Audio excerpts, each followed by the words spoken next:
Kansas that were very pleasant today. However, we are looking for a new front to begin to drift south and eastward. The central and eastern parts of Kansas will very probably be cloudy in the morning, and then western Kansas will begin to get increasing cloudiness by tomorrow afternoon.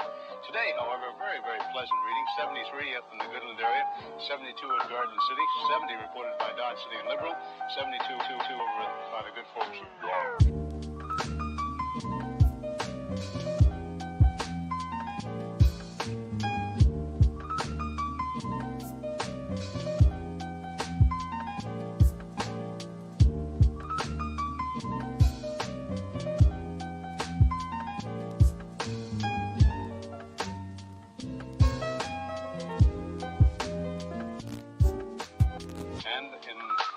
Ponca City, Blackwell area, 68 degrees today.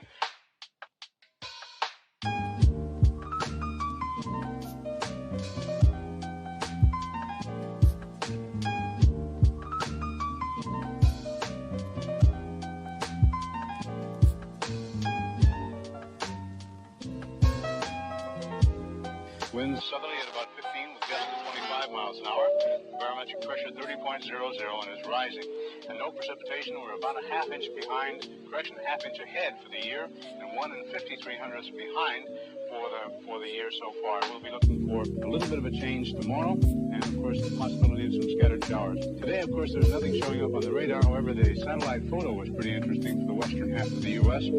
Rain showers and thunder showers along that frontal system, and that wide band of fairly heavy snows. Now, what will happen each time that you see the frontal system on there, that begins at 6 o'clock in the morning, and then you'll see the cloud pattern move until 2 o'clock this afternoon. So as of that time, of course, the front was way off in the northwest. Now, however, it's moving into the central part of the nation with a couple of high-pressure cells behind it.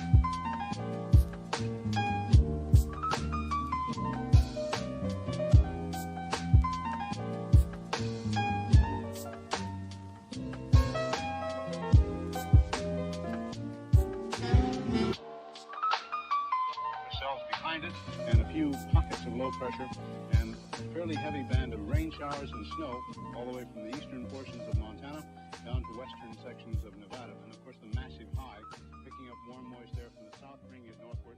So when the two masses collide over Kansas, we are looking for some precipitation, and we'll talk about that.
Being a gamer isn't about winning or losing.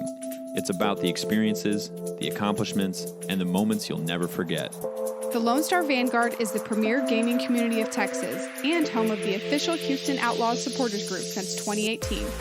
Whether you're an esports fan that just wants to stay up to date on local and virtual watch parties, or you're looking for a safe and friendly gaming community, the LSV is the place for you. Join up now at lsv.gg and let's game together. Being a gamer. Lone Star Vanguard! Thank you for joining us and welcome back to the weekly Community Pugs Night. I'm Waffles for Sid. My co-host Jag and I are going to be kicking off your coverage of the action tonight. Jag, how are you doing in your mind going into these games? You know, I'm a bit down in the dumps knowing that the Outlaws aren't playing this weekend, but we still got some great Overwatch League upcoming. We still got a great night of action, and there's going to be two unique twists tonight, Sid, and they're both very interesting. One is that crossplay is now in effect, so for the first time ever, we're going to have some console players here in the mix. It's going to be interesting to see how they do, but secondly, we're going to be having some hero bans per a map, and we already know what those hero bans will be. You see them at the bottom of your screen: Symmetra, Sombra, Roadhog, and Baptiste. And out of these, I think Symmetra, Sombra are actually very impactful depending on what our first map is. Roadhog, me, and Baptiste too. So 3 out of the 4 I think will be very interesting to see as we go into this first round. And I gotta say, I love these team names that they've chosen. Oh, we have blue Barracudas and the red Jaguars. Oh, look at that. Let's see. So remind me of the show that you were just talking about. It's from Legends of the Hidden Temple, Thank one you. of my favorite Thank you. shows as a kid. And they're actually reviving it right now for young adults. So, you know, if you didn't know about that, maybe go apply for the show yourself. But it's going to be a fun night. These two teams were very competitive back in the day. We'll see how competitive they are here. Reviving the legends as they were. We'll have to see if they can overcome all the obstacles that stand in each other's way. With Ilios as our first map, I gotta say I am sad to see the Roadhog ban. I'm a big fan of the well hooks, and I am a frequent player of the custom 12 hogs 1 hole game mode. It's a fun game mode. I love it, honestly. But yeah, Roadhog is great for well, just because of that environmental kill potential. You could combo with an Orisa with her halt ability, and then, you know, there you go. There's really no way to get out of that unless you're an Echo or a Diva, you know, you got some sort of flight ability, or you're a Reaper who can time your teleport really quickly. Other than that, though, I think Symmetra actually could be viable on some parts of this map. She's really good at control for her teleporter, getting you out a little bit quicker. But neither of those two are going to be in place. We're going to see how these teams adapt here, and, you know, maybe we'll be seeing some brawl. I think Reinhardt, you know, he's been away from Overwatch League for a little bit. Dust off the old hammer and swing away. Yeah, you know, nothing is easier than just running forward and cleaving through them, right? Just press W. Right? No shields, just ask for all the heals you can and take all the damage for yourself. Bring Reinhardt back. I love it. But Yeah, I also think that speed boost will be, you know, pretty crucial if they want to play that aggressive, of course. Yeah, it's really hard to play a Reinhardt without a Lucio. There are certain situations where maybe you can make it work. If you have a Reinhardt Sigma and you play a hybrid double shield, then you can go for more poke with something like a Baptiste Zen, who have good long range damage as well as healing. In this case, the Baptiste is already off the field, so, you know, he's gone. And usually you would play in the most modern iteration of Brawl, it would be the Bap Lucio. So instead we might see something more similar to what we saw in the playoffs with Winston, which would be a Moira Lucio.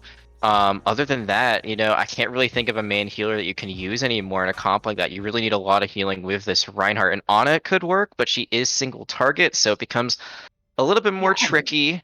But I do love some good Ana play just because I am a flex support player myself, and sometimes those sleep darts can just be crazy and they can really change the scope of a game. Yeah. Jack, did you say you had a couple of surprises for us? Our console's the first surprise. Do you have another one? It was the hero bans. I'm Oh, the out of hero surprises bans, right okay. now, unfortunately. Sorry. We knew them in advance, so I wasn't exactly as surprised. So, you know, making sure. It's the Hollywood magic, Sid. You gotta reel in the audience. They didn't know, now they do. So we're just doing them a solid by letting them know what's going on. But looking at these hero comps coming out, it looks like the Red Jaguars are going to be going for the double bubble setup with Lucio Moira. So this is interesting. Tracer is in play. So it's not exactly a brawl, I would say. It's more of an isolated target with your Winston and try to have some good echo follow-up. On the other side, it's going to be double shield, so a lot less mobile, but they are going to have Apollo on this Tracer. And Apollo's been so deadly in these Pugs matches, just over and over. There it is, though, the first blood getting drawn in favor of Blue Barracuda, so have to see if they can keep the pressure on. There it is, the damage-boosted CC getting the kills needed, and, well, that's going to be a forward button for Blue Barracudas. It is indeed. Can they get the first cap, though? There's still people alive, but then they take out Tuna, and I think that might be the end of this for a little bit. But no, there's a Lucio still going around the rink, but there is the first cap, and this is where you have to be really careful on control. It's very easy to snowball yourself, especially when you've got quicker heroes like a Tracer still running around. You lose her early before the rest of the team is back, and things can look really bad for you going forward. Yeah, and you do not want to be a man down. That Auntie got 4 people, and that stun to follow up was just as nasty. Red Jaguars had to have a lot of resources utilized to keep themselves in this fight, and it's not going to be enough after those 2 kills. No, it's not, and they didn't stagger themselves, but they did just kind of run in and die quickly. If you are going to lose a fight, this is the way to do it. The question is, can the rest of the team get out? Looks like they will be able to, but not your... Oh, not your Tracer. So that's what I was just talking about. Now they're going to have to wait a little bit longer for a full regroup, and it's only 40% on the point, but that can easily become 100. Meanwhile, Blue Barracudas, their alt bank looking a good distance farther away. I mean, they've got both support ults, and they almost had their Sigma ult as well. There's the Coalescence also given by Red Jaguars, a kill coming through as well, but it's a trade at the cost of Tuna's own life. I don't know if it's going to be enough. The point is still in control of Blue Barracudas, and they're going to squeeze out every bit of percentage they can. They're turning the fight in their favor, Jag, and I think that's going to seal the deal on this most recent push. It is now the pulse bomb coming out from Apollo. It's really done and dusted. Another great anti-nade coming out. We've seen really good nades so far from the side of Blue Barracudas. That's the power that Ana has, and when you've got a Zarya, you got to save those bubbles for things like that. Sun comes through and fan the hammer. Winston does manage to get his primal rage popped off just in time, but is it going to be enough? He's in the back trying to do his best, but CC was finally taken down by Young Gun, who got a double kill. Now Red Jaguars has that advantage, Jag, and they're going to take the point. It is going to be their advantage. It is going to be their point capture. And their alt bank isn't looking as bad as I thought it would. I thought they'd have to commit a lot more to win what could have been the last fight. But they still have 3, almost 4 ultimates, depending on when Young Gun gets this Coalescence. So they're actually in a great position right now. But you lose Telepunk. Telepunk just fell off the map. No! That's devastating for Red Jaguars. Now they've lost another person on top of it, and they're just going to have to back off and give space, Jag. That is going to be an uphill battle for them to hold as much as they can on the point, but not even that quickly. They gave it up very fast, and now it is capped in favor of Blue Barracudas, who have so many ultimates online. It's going to be a stall game and an attempt here by Red Jaguars to do their best to take as much space as they can, but they are getting shut down. Blue Barracudas popping every single ultimate they have and making sure that they're trying to finish the job. A little bit of kills come through at the end, but Blue Barracudas sealing the deal here, chasing up the last bit of stragglers. Jag, it is going to be really tough for Red Jaguars here. They're going to have to do some insane hero plays or get some crazy amount of boops to turn this fight, but it is not looking so hot for them. Ize finally going down. She was just wall riding for her life there, but wow, this trickle fight is very long, and I mean, Blue Barracuda's doing a great job at handling the influx of Red Jaguars who came back from spawn suddenly, and that pulse bomb gets a kill in their favor. I don't think that's going to be enough to turn the fight, as Red Jaguars are still just doing everything they can to keep this fight alive in the OT bar in play here for the board, Jag. Blue Barracudas doing their best and handling every single person falling onto the point at this moment. Yeah, it's just this Wrecking Ball has been alive for so long, and if you don't kill the Wrecking Ball quickly enough, everyone else can get back into the fight, and that's exactly what's happening. They get the boop kill on to the Sigma. This actually might be turnable now. But no, Apollo is getting so much work done. As I say that, it's just so back and forth. This is the power of Pugs. You never know what's going to happen at any given moment. The Tactical Advisor might be the nail in the coffin here on round 1. Yeah, with auto aim coming through, it's going to make shooting everyone a lot easier there. CC's been on fire, and that is finally the first round over. What a crazy first round we just had. And, you know, I did not think that the double shield composition with Eurus Sigma would work out as well as it did, but they just were very solid. The tanks played really well together in this dive that you kept seeing from the Red Jaguars. They kept trying to do it over and over again. It just did not work out. Tuna, a lot of the time, was caught out a little bit, sometimes antied. Those Zarya bubbles just weren't timely enough to save them, and once you lose your Winston, it's very hard to recover from something like that. But I will give them a lot of credit. They were able to sell out for a very long time. Now it's going to be Ruins that has a much more, I would say, it's kind of a one-way street here. It's very, what's the word I'm thinking of? There's only one way to go. You know, there isn't a lot of directions you can go to when it comes to the point here. So I think Dive might have an advantage of a bit of high ground, but you got to be looking out for CC on that Widowmaker. Yeah, I mean, I would say maybe a hard funnel, I guess. You can only go one way towards the point. CC just has been a force to be reckoned with, though, on this DPS side. And looks like they're going ahead and taking, well, the sniper duel, but with Ana the sniper instead. The dive leaves her at 9! Oh, that is a stressful moment if you're a Widowmaker. You're so squishy there, but gonna have to back off, get those heals. Red Jaguars stepping forward, being aggressive this time, and taking the point first.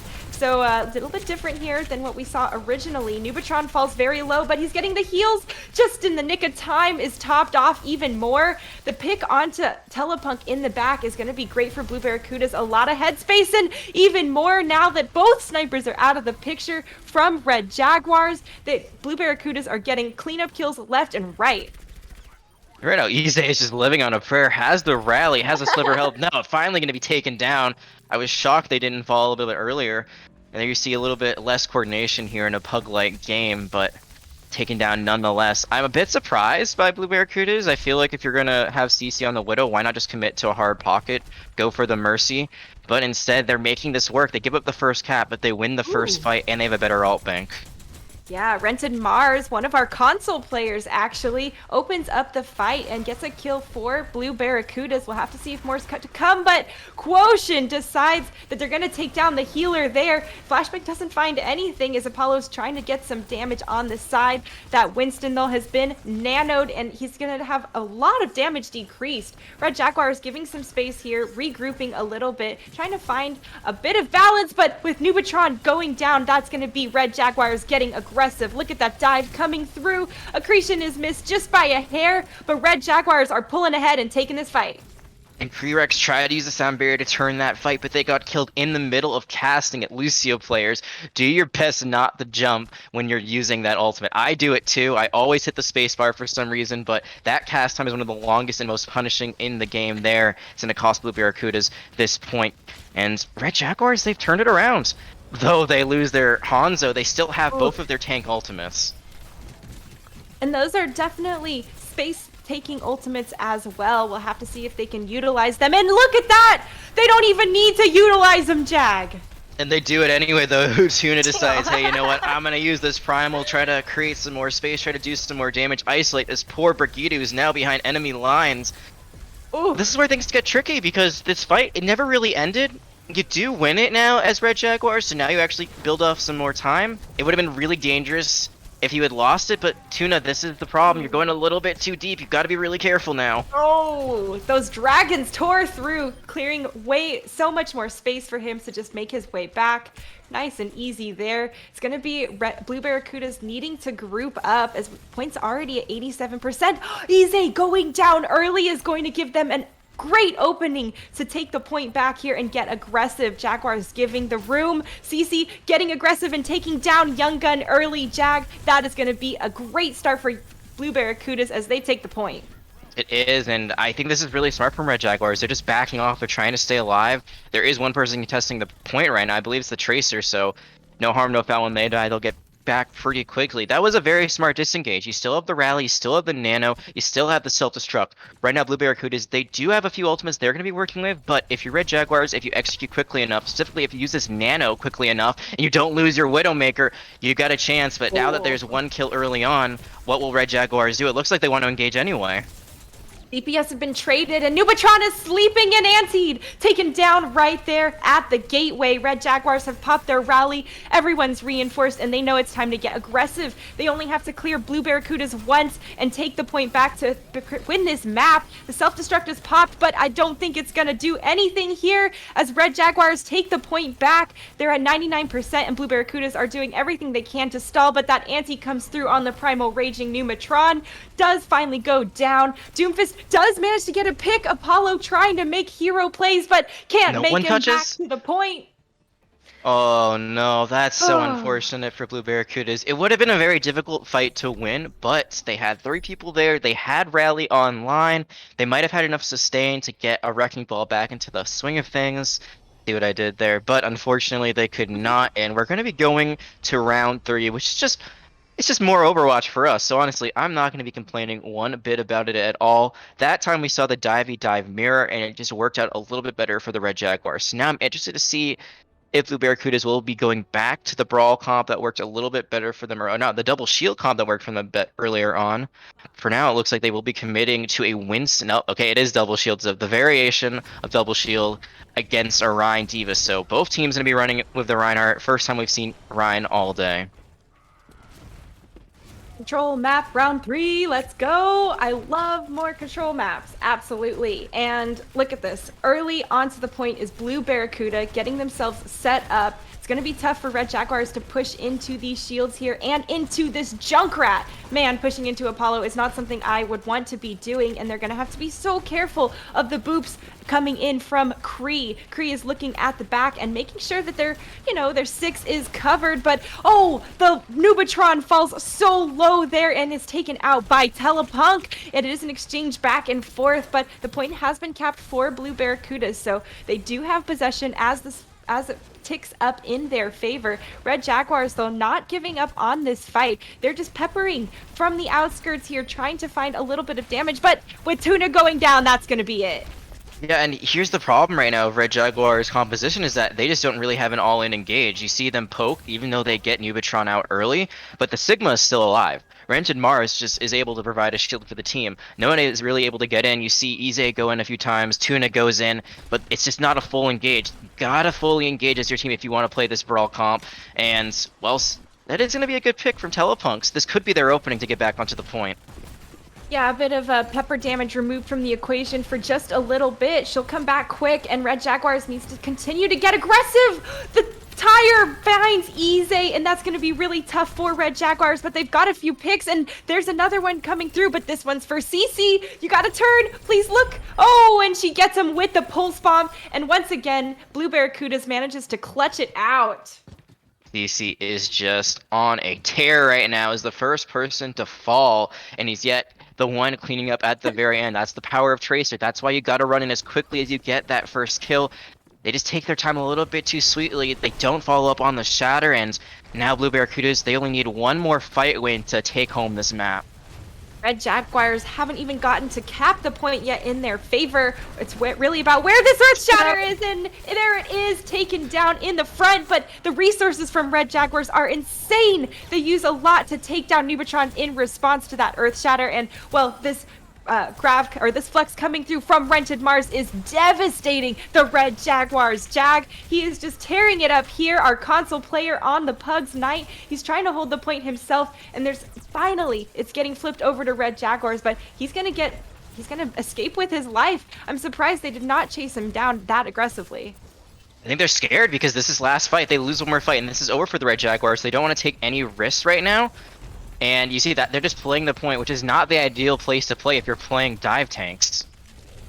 Early pick onto Nubatron is going to slow down Blue Barracuda significantly, and of course Apollo gets the kill with the Mayhem Mines at the end. Blue Barracudas know that they're evened up, and they're continuing to aggress forward regardless of everything going on. Recall for the self-destruct and just jumps down and finishes Telepunk off. Ize does manage to avenge his friend, but Red Jaguars holding strong.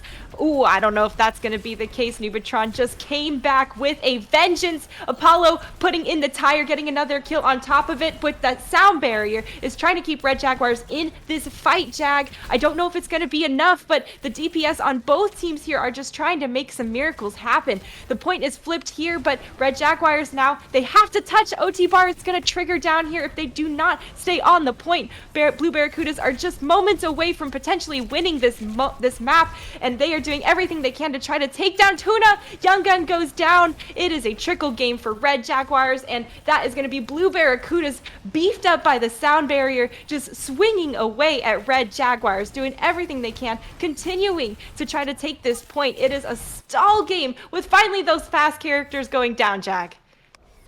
Stall game that they cannot win, unfortunately. It is going to be Ilios going the way of Blue Barracudas, but it was really close on a lot of these last fights. It just came down to one or two key picks, and a lot of them coming here from CC. I mean, I'm assuming this is what we were just talking about, where they were able to come back after being the first kill, or the first death in this fight. Just blink all the way back in, find 3 final blows, and all is said and done. Magical stuff there from a Tracer player that unfortunately could not be countered by on the other side. But that's only one map out of many that we're going to be having. Plenty of time for the Red Jaguars to get back into this one. And I think we saw where the Sombra could have kind of come into play. We saw a lot of Wrecking Ball. We saw some Echo Sombras, really good at shutting those down. But I want to really quickly talk about the Symmetra, because I would have loved to see Symmetra on that last point. The way I play her personally is you just teleport all the way on the right side or the left side, depending on which spawn you're on. But you basically cut across where you'd fall off the map, teleport straight to point, put your turrets up there, and then force them to come to you. But not an option with these hero bans in place. So I'm really interested to see what hero bans we have coming up next.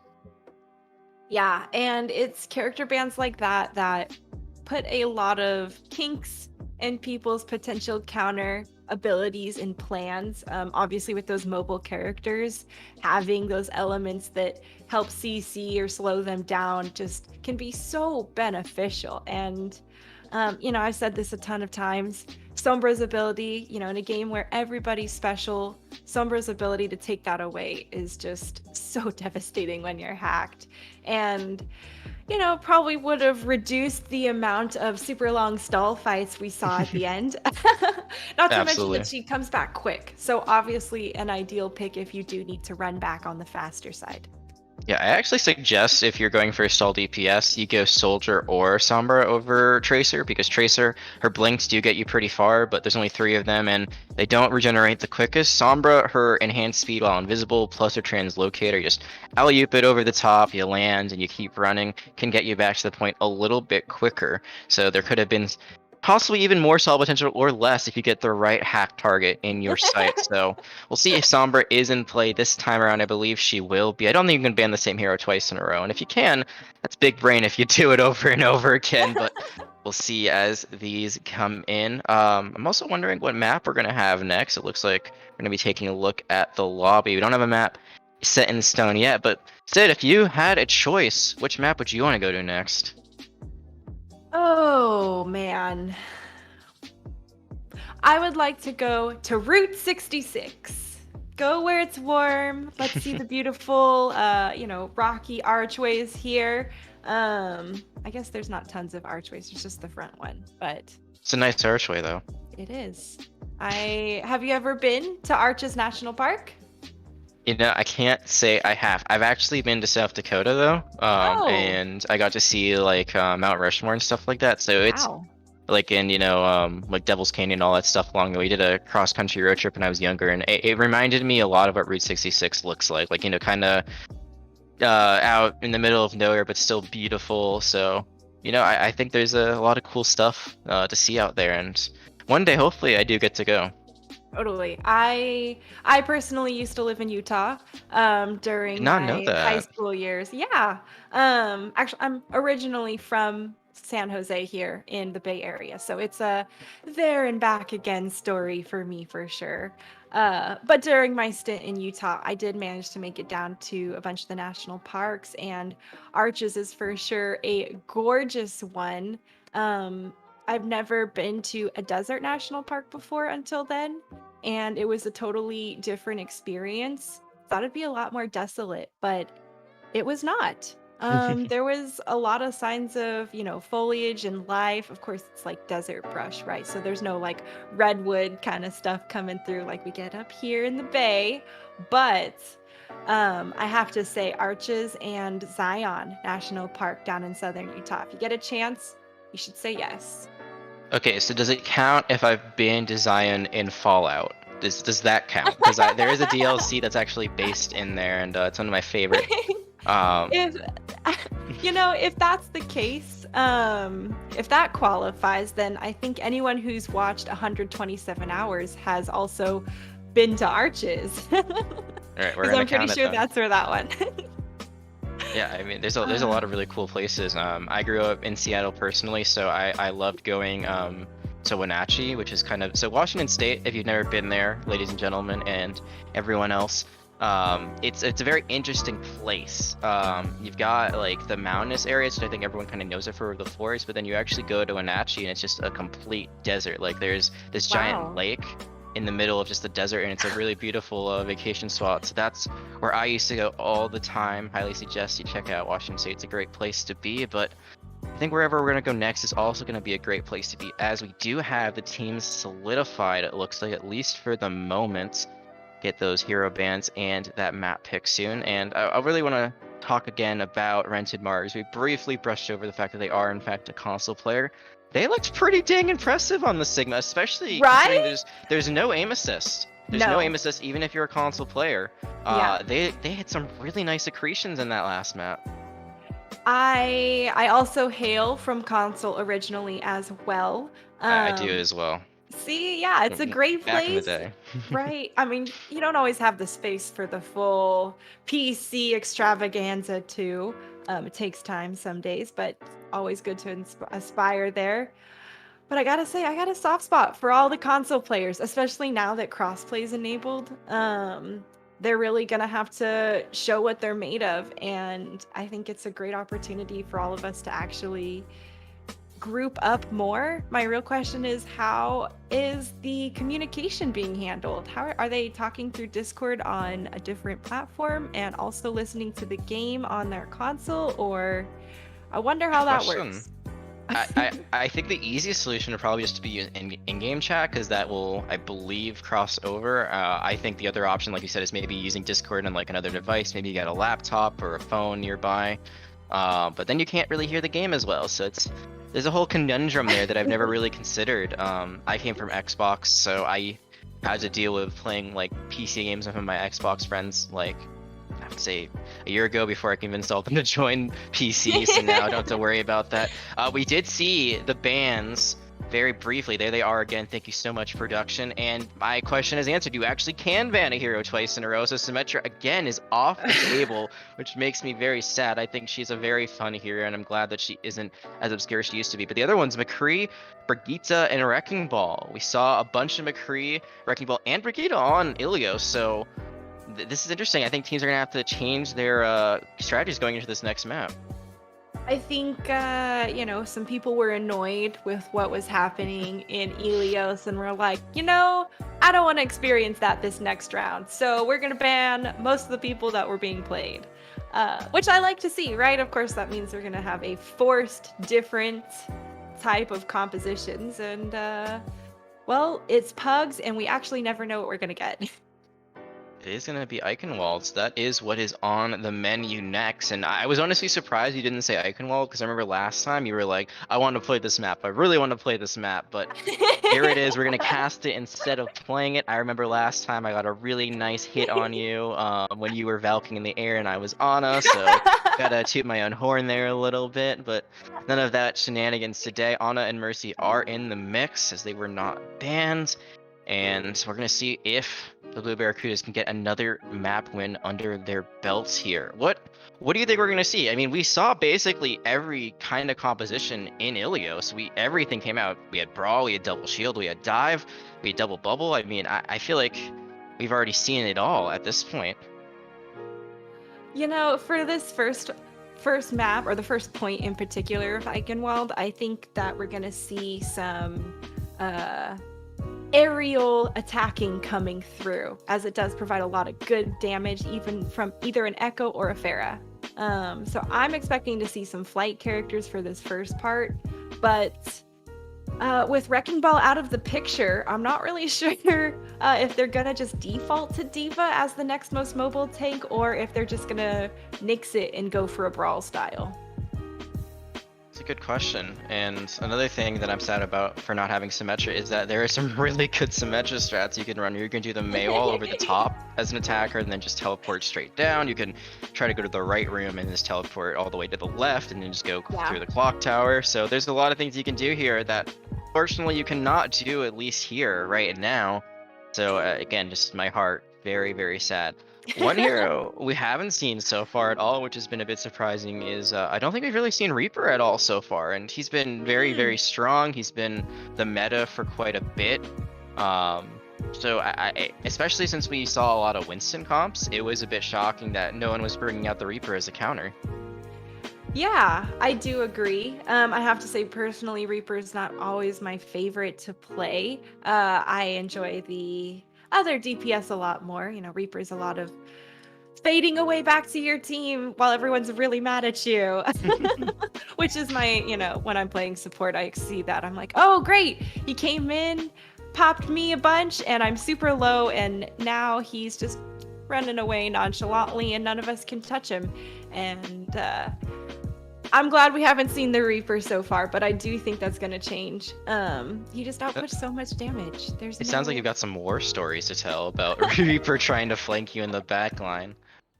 Oh, I have been caught by Reapers. There he is. No one healing. There's the Reaper. There. Call him and he will come out. And there it is. Sugar going to be running it for the first time this evening. No Lucio to speed in and CC blow it up. That might be the end of that first fight before it even started.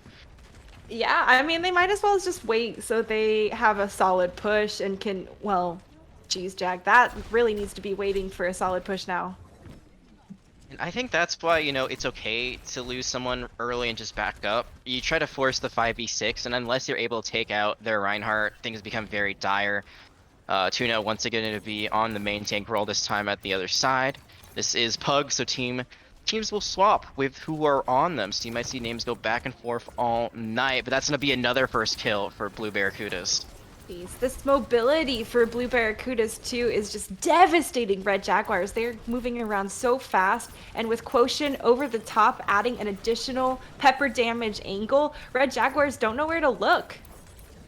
One thing I will note though is, as there is a pause, Blue Barracudas actually lost Tuna at the very, I was gonna say end of that fight. It was more like the middle of it.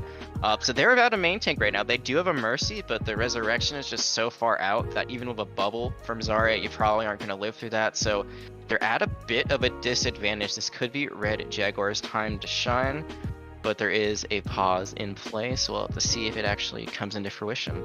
Right, can they seize the moment here? Tuna's he's gonna have to be walking back. Ultimate's gonna be reset. You know, take every advantage you can. Unfortunately, the Blue Barracudas are gonna have an uphill battle this next fight. No questions asked. The one thing they might have as we get back into play is that they almost have this duplicate, so they might be able to get a faux Reinhardt for the time being if it's built up quick enough, 75% right now. But no, Tuna's actually back into the mix, so when all is said and done, it's a 6v6. on or on Shatter already.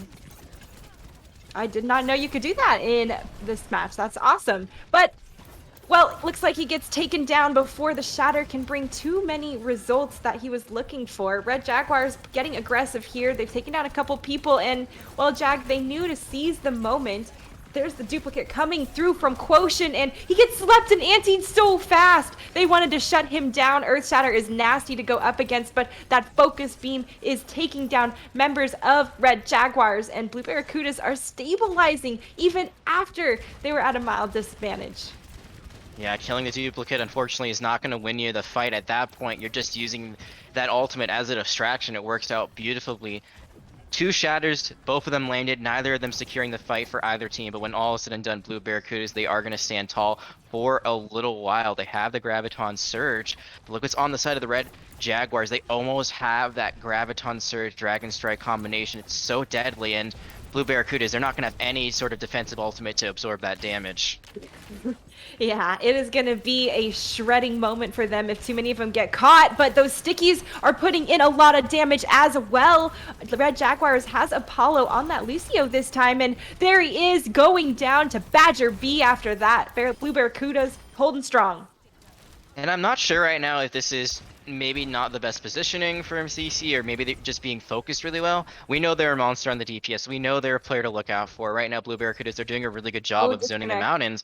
Now they're out of the game, so maybe they're having some connection issues. And that's so unfortunate, Sid. They had the Grav Dragons online. That winning combo is now completely negated because of connection issues. And well, so no, we thought that about Tuna. We thought Tuna was gonna come back, right? And having been disconnected, have to walk and have no ultimate, but he came back at like 80 something ult already. So maybe this game mode is, maybe this custom game mode is special and it lets you do that. Do you know? There or is Tuna so not DC. There, this isn't like the official terms by any means, so if there's better terms out there, please let me know, chat. But there's like a half disconnect where like you leave the lobby, but technically you're still in it. And then there's like a full stop disconnect where you're just completely gone. You know, game has to restart and all that jazz. And I believe the latter is usually when you lose your ultimate charge. The other case, which I've never experienced personally, but I have had teammates that have done it, where basically like, I'm out of the game, or like, but you're still in the lobby. It does happen from time to time, and you get lucky. I think that was a situation where Tuna never actually left the lobby. They just had some, you know, ping issues or something along those lines. So lucky for the Blue Barracudas, not so lucky for the Red Jaguars. And sometimes, you know, it's a game of skill and it's a game of luck. Yeah. And Overwatch definitely, you know, it's all, you gotta flex the rules and flex every advantage you get. You know, I hope one day to experience this mysterious half disconnect that you've talked about. Seems like I have not been quite that lucky, but we are back here in the action. Even though Nubatron wants us to talk about Greek or Roman literature, that's going to be a hard pass. We won't tread into such dangerous waters. But Jag, there's 55 seconds left on the clock. Tuna's already been spotted out. He's being peppered down and has to regroup with his team. Shatters and dies right away, but can his team follow up? Ize gets aggressive, and she's getting the kills that are needed. Jag, that was a sneaky shatter, but... well, maybe not the most sneaky. He was spotted, but that was a successful shatter. It was indeed, but it seems like every time Tuna gets these huge shatters, immediately ends up giving their life for the cause. In this case, they'll be okay. Going to be swapping to the Winston just for a little bit extra speed now. And again, there is a duplicate online for Blue Barracuda, so they can get a Reinhardt of their own into the mix. This is last fight territory. Potion gets aggressive and tries to finish off the Ana. Can't quite get her. Telepunk does get the nano off, but oh, Blue Barracudas are all in the kill feed, Jag. They are just sweeping Red Jaguars on this last fight. 2 seconds left, and that is going to be all she wrote here for this first round. And I want to give a special shout out to Young Gun coming in as a replacement in the last minute. It's not easy coming into a game after being on the sidelines for a little while, so thank you so much for trying to help out the Red Jaguars. Unfortunately, a little bit too late with their time bank being already down to that little bit that it was, but there is a world where they could draw. It's going to be difficult, but it's not impossible. I've seen it done before. Right now, Blue Barracudas, they only have to get 33% of that first point to take the map and go up 2-0. 33% or win one team fight. Or get a team kill, I guess is more accurate. Yeah, you get the wipe. It's pretty much said and done at that point, Red Jaguars. Yeah. It really depends. If Red Jaguars fall bit by bit, maybe you can recontest. Maybe you go to fast heroes, you swap. Wrecking Ball isn't in place. That makes it really tricky. I mean, the fastest tanks will be D.Va in Winston in this case, which you had talked about earlier, how D.Va was kind of that alternative to being quick. And there's no symmetry, there's no teleporters, so it's going to be very difficult for Red Jaguars, but there is still a chance. As long as they don't all fall at once, there is a possible contest. But other than that, if they fall quickly, if Blue Barracudas get them one by one by one by one by one in a row, that's gonna be the end of this map. Yeah. And with CC on the Red Jaguars, that's going to be, I mean, eyes over there for hero plays. If there's going to be a defensive hero play come through, it's probably going to be from CC. We've been seeing them pop off just so consistently. Sugar goes down before the TP is popped off successfully. Early pick coming through from Blue Barracudas, but DPS have been traded back and forth. It's going to be an aggressive fight coming through, and Off the map? just sails right off, Jag. Yeah, sometimes it's better just to unbind your shift key, and that might be one of those moments. But it's actually still, Blue Barracudas, they are getting some progress here. They won't win this fight, but they have caused a lot of damage. If they're able to reorganize quickly enough, they might be able to take the next fight. The other thing to notice is that Badger is on top, did get found out, but doesn't get taken down. So Badger might have free reign here on the high ground. I love how Sugar runs by Telepunk with 9 health. Feeling good there. Badger be on this high ground. Nobody's looking at him. He takes down CC from the Red Jaguars. That's a lot of DPS out of the picture for them and their healer as well. Jag, I think this is going to seal the deal for Blue Barracudas, but Red Jaguars are still putting everything they've got into this fight. Reinhardt and Lucio keeping the dream alive. Oh no, not again. We saw this a little bit on Ilios, on Ruins, where there were people alive on the point, but there I think Red Jaguars might have had a little bit too much tunnel visioning. You saw they were trying to chase that Stilter 76 to the ends of the earth, and you don't want to do that if you're a Reinhardt. You gotta play as the shield for the team. You gotta play over your that they are protected. Instead, you go for the kills. You don't get the kills. You don't touch the point. Blue Barracudas, they do get that 33.3%. They get another map win, and boy, was it wild at the very end. Definitely a lot of different things going on, and we had some of those disconnects happen, or half disconnects happen, which of course always throws a little bit of a wrench in the chain. I gotta say though, I can't say much about the C9. I cannot berate them because just last week it was me who should have been on the payload in C9. So to all of you there, my heart goes out to you. I sympathize. We've all been there. We've all done that. I remember also when we were playing, and yeah, it was I think when we were on 366. I was the one who was on cart, and I just got off of it, and then we drew. So it wasn't a loss, but it definitely could have been a win. My nicest of boyfriends was letting me know that our wonderful producer tonight, Blizz, went back in slow-mo with the replay codes and really isolated excuse me. Nice. Isolated that, and me. Oh, it was you. I thought it was me. I thought I was the last one on it. Oh, excuse me. No, it was me. Well, I have learned new things today, and therefore I can say it is not my fault, and I take no responsibility. No, it's a team effort. I mean, it's pugs again. You're not used to communicating as much, and everyone kind of is thinking, oh, someone else is going to do it. And unfortunately, when you all think that, then no one ends up doing it. In this case, I think it's just because the fight was kind of all over the place. They were chasing people around, and it also wasn't a card that was moving. That's another thing to think about. It was just a point. It's very different when you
Hey everyone, and welcome back to the Lone Star Vanguard's weekly Pugs Night. Jag, we're about to go to Dorado. What do you think we're going to see?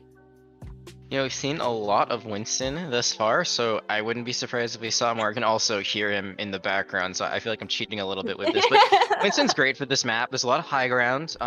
He can control it. He can do some zapping.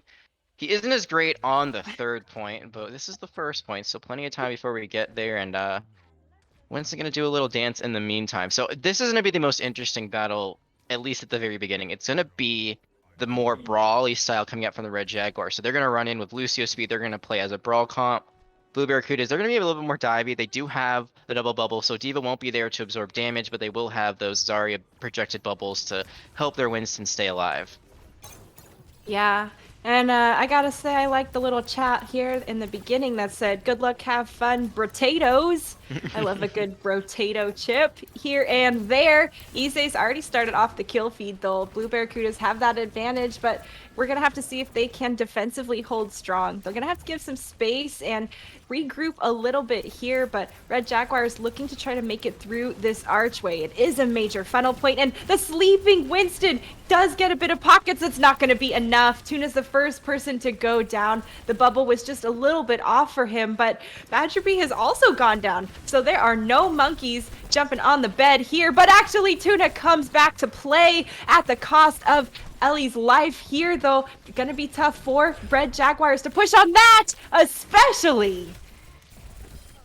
Ise just making things look easy there with a double pull swarm. Tuna gotta be careful not to go too deep right now. There's a nice res, and I gotta say, there was actually a really nice bubble from Bubble Wyatt, but as you said, it was like half a second too late. It didn't avoid the sleep. They did avoid taking a little bit of damage, but they were still focused down as they were actually in Badger B's bubble, so couldn't get any extra healing, but now it's gonna be 6v6 once again. Ooh, it's a tight fight there in the alleyway, and Badger B was stuck with every single sticky bomb Apollo launched at him. DPS has gone down, though, for Blue Barracudas, but of course, Ise brought back to life so quickly after that. Red Barracudas having a tough time. And I've seen the duplicates that have been used the last two maps. They're not exactly getting kills. They're just creating space. They're being a distraction there. They get the resurrection, and Blue Barracudas able to hold strong once more. Tuna here getting some great work done. Apollo managing to finish off Badger B after some chip damage had gone through. That Primal Rage is going to be booping everyone on Red Jaguars around. And, well, with Apollo getting a pick, it's going to be all aggression from Blue Barracudas. Yeah, these DPS on the side of Blue Barracudas, they are finding picks left, right, and center. There you saw Apollo as well as Ise finding a pick apiece, and I gotta say, Red Jaguars, they've got a really nice ult bank, but Blue Barracudas, they keep winning these fights so quickly, there's no time for them to even try to use them. Now they're gonna have to try to re-engage. They're running out of time, only a minute 30, and they are not even around the first archway. Oh, Kree was literally won, but she was saved just by the skin of her teeth. Red Jaguars have popped so many ultimates, Jag. They're trying to do everything they can to take this point. A zoning high noon comes through from Sugar, and Ise's avoided him, but didn't see him. Still walking up the alleyway, gets taken out. Apollo is trying to make some hero plays happen, uses that duplicate onto the opposing Winston. So looking to build Primal Rage quickly, but isn't taken out of it yet. There it is, manages to pop it there. The sleep comes through, but it is a long time to be duplicated, finally being pulled out of it. But Red Jaguar is here doing a great job at continuing to move the payload and just push it through that archway. Apollo again, just biding time, able to get the team back into the fight. Blue Barracudas, they have Ise's Pulse One, they've got Bubble Wyatt's Graviton Surge, and that's going to be two stuck in it. But no kills come out of it, they're still alive. What? No one was able to finish off anyone in that grab there. Ise does manage to find Young Gun, though, with a punch and a pulse to follow up, Jag. This is gonna be almost final fight territory. There's still 18 seconds, but as these kills come in, it's gonna be very hard for Red Jaguars to get a full fight. They do take out Tuna, who might be the most important person to take out going into this engagement. And they also are able to take out Ise, so this is actually very winnable right now for Red Jaguars. That recall from Quotient was going to be death if he hadn't from those stickies. Red Jaguars pushing the payload very, very quickly now as the kills are coming through in their favor. There is Rented Mars throwing that self-destruct over the top. We'll have to see. It doesn't find much there, but it's still zoning people out. Everyone on Red Jaguars is giving it their all here, but the res is successful onto Apollo. He's taken out again from this equation, and Blue Barracudas are just trying to continue to have a stalling point and presence on this point here. Red Jaguars cleaning him up. Rex tried to hit the nano of a sentry, tried to keep Apollo alive, but Apollo was antied. There was no granted. The damage reduction was not enough to keep them alive. They were so weak, and now they are going to be finding themselves back in spawn for a little bit longer. First point goes the way of Red Jaguars, but it took a lot of time to get them there.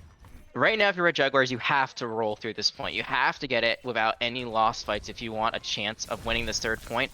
This third point here, Sid, is one of the hardest to full cap here in Overwatch, just because of the way it's designed, especially going around that last bend. So right now, Red Jaguars, they got to make a statement here and now. Yeah, and Butterfly here doing a great job at just continuing to res their teammates just instantly after they're picked. It's so devastating that Red Jaguars cannot have a true advantage because it just continuously being brought back up to full strength.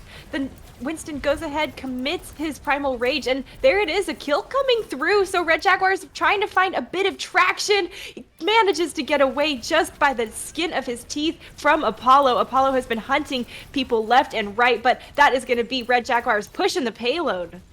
And that fight was all over the place. There was one fight happening on point. There was one fight happening all the way at the capture for the second point. Red Jaguars, they won it, but they did not get any point progress off of it. The cart has been stalled for a while. Now they're down their Tracer going into this engagement. And Tracer, and also the Pulse Bomb from Quotient as well. That could be a huge opportunity to take people down, and that grab sealed the deal, Jag. It does, and although I said you really want to win this point without losing any fights, that's your one fight. If you're going to lose any fight, it's going to be right there. You still can get high ground because it's right below, or right it's right below the archway. So there is a chance you can just jump up and try to take that. You still have ultimates in your pocket, but if you lose this, it's game over. There's no way you're going to come back. It's just too far of a spawn, and now trades are coming through.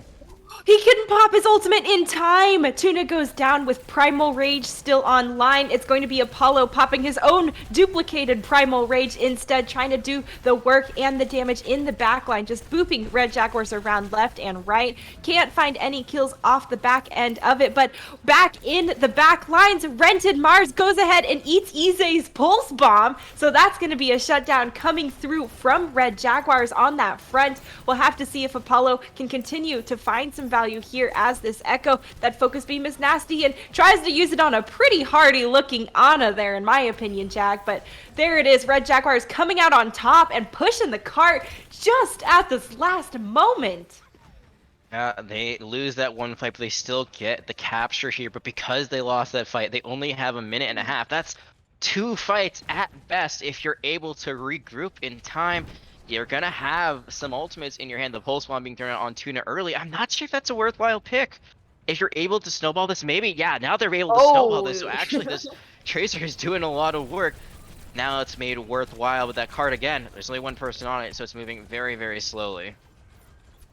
I like that Quotient here, heard you a little bit, came back to give Telepunk a high five on the cart. Sugar's taking people down with Death Blossom, and well, Badger B just utilizing the beautiful use of terrain here to continue to try and be a force and a pester to be reckoned with as Blue Barracudas are trying to exit their spawn. He's just jumping up and slamming down like a Diva Mech coming through. He's going back to regroup with his team, but it's going to be Tuna coming up big as well for the Blue Barracudas. These Winstons are insane, Jag. Badger B showing shades of Jonga right now. I'm having flashbacks to the London matchup, and this is what they needed to do. They needed to get that snowball early on. There is someone contesting the point right now, but I think that might be all that's been ridden unless someone can touch the duplicate, though. That might be the saving grace right now for Blue Barracudas. Ripped out of duplicate just as fast, though. Sugar popped their own Death Blossom right before, and now Blue Barracudas are trying to do everything they can to continue stalling on this point. Tuna is doing a huge amount of work, but it's Butterfly who gets all the kills. You gotta take down the Brig, and the third one comes through. What a clutch hero play coming through from the Brigitte there, taking down another person in this fight. That's gonna be it for this push coming through for Red Jaguars. Blue Barracudas are gonna stall it out right before the third point. And I'm wondering if they were listening to my commentary earlier about Winston being countered by Reaper, because now I've seen the Reapers come out at the last moment, taking down these Winstons. Winston, even though you've gotten a little bit of an armor buff, still can't survive those shotguns. They just do so much damage. And another thing I want to talk about quickly, I've mentioned it now a few maps, these duplicates, they're not finding value in the kill department, they're just stalling, and they're stalling so well. Their Apollo gets the Reaper, I'm sure they would have loved to have a Death Blossom of their own, immediately gets taken out of it, but they live. They contest, and then the rest of Blue Barracudas is able to come out just in the nick of time, able to stop that third point cap. And I mentioned it before, it's so hard to cap that third point because that last bend, there's only one way to go about it unless you have a climbing ability or a flying ability. You got to go all the way to the right, and that takes a lot of dang time. Yeah. And with Doomfist and Widowmaker out of the equation, you know, nobody's going to be hopping or grappling up there to cut some corners. Doomfist is also a very good selection for an end of fight, you know, third point holds kind of style. It's very tight quarters there, and with him out of the equation, it's not nearly as easy to stall or get those picks. You're absolutely right there, Sid. Doomfist great in a tight quarter scenario. Gets a lot more value just because, you know, you're gonna land your E on a lot more people. Your punch is gonna land a lot more easily. There's a lot less space for them to move around. No Doomfist. Symmetra is in play finally, but we're not gonna see her in the slightest this map. She's just not good here, and we're gonna again see Badger be on this Winston, but Tuna's actually gonna be on the Reinhardt. So this time around, Blue Barracudas, they're gonna try to brawl it out. Blue Barracuda's walking the payload straight up this main alleyway. Red Jaguar is going to continue to pepper them down as they walk up. I mean, there's no reason to make the walk easy for Blue Barracudas. Red Jaguars, though, are actually going to be the first person to lose a significant resource. Jack Divamet goes down, and Badger B on top of it. Both tanks have been crippled from Red Jaguars, and Blue Barracudas are going to just bust this wide open. Have to be careful not to turn around. They're being distracted so much by quotation on this Tracer that they've lost complete sight of the objective. They're still looking all the way around. They finally get the headshot, but now Wrench and Mars hasn't enough time to build up a self-destruct, but they get taken out before they can do anything. There it is. High Noon comes through as well from Sugar. Doesn't find anything, though it does force Tuna to have to hold his shield up during his entire nano. Couldn't find any of that aggression, but it's not going to matter, Jack. He defended his team, and look at all the kills they got. They got the kills. They should get the point. Wrench and Mars actually, that was a remake. That was not a self-destruct. So they tried to go for a fancy kill there, but died before they could do anything. Now they're the last one on the card, and we've already talked about how well they've been doing, especially as a console player. You love to see it, but now they are up a creek without a paddle. They are stuck so far behind this backline. At this point, all they can really do is just contest the card and then hope that they get killed quickly. Because they could get staggered really badly here, depending on how this goes. And yeah, I mean, if you're Blue Barracudas, you're not going to take that kill. You're just going to let them exist for a little bit. It looks like Blue Barracudas is wanting to show a bit of mercy, though. A little bit of remorse. The Red Jaguars. You know, some quality sportsmanship, but it's Apollo going down to Sugar right there during that DPS duel. Apollo was so low, though, going into it. Red Jaguars has a lot of ultimates online, but Blue Barracudas are holding the point and continuing to just aggress forward here. It's going to be about how do they engage and actually force some of these resources. Stunned out of the High Noon. Ize takes an aggressive roll forward there. He does pay for it with his life, but can Red Jaguars continue to keep this fight in their favor? Earthshatter does not find that Diva. Not sure what happened there, but the sound barrier coming through for Red Jaguars is going to keep them super topped off. We'll have to see if that holds strong, and Tuna here just doing his best as the Reinhardt to hold this front line. It is a chaotic battle coming through, and a lot of damage from Red Jaguars is trying to be thrown. Self-destruct doesn't find anything.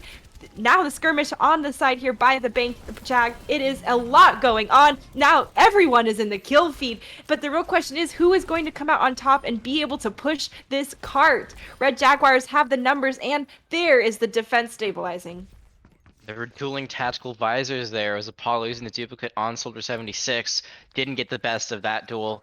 They were able to stall out long enough actually for Easy to get back into the fight, but still just couldn't get it done. They tried to go for the bomb charge combination. Saw the bomb go over the top. Bubba Wyatt couldn't find anything, gets killed before they can remech. Tuna's out of position. Great plan, execution just wasn't there. Now they're going to try to engage with the rally.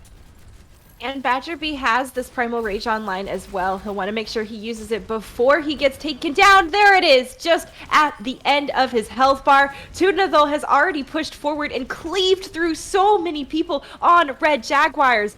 Badger B comes back and avenges them, but it is a scrappy fight.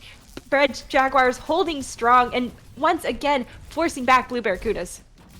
See if there's a stagger this time around. Now they're just going to get that kill as quickly as possible.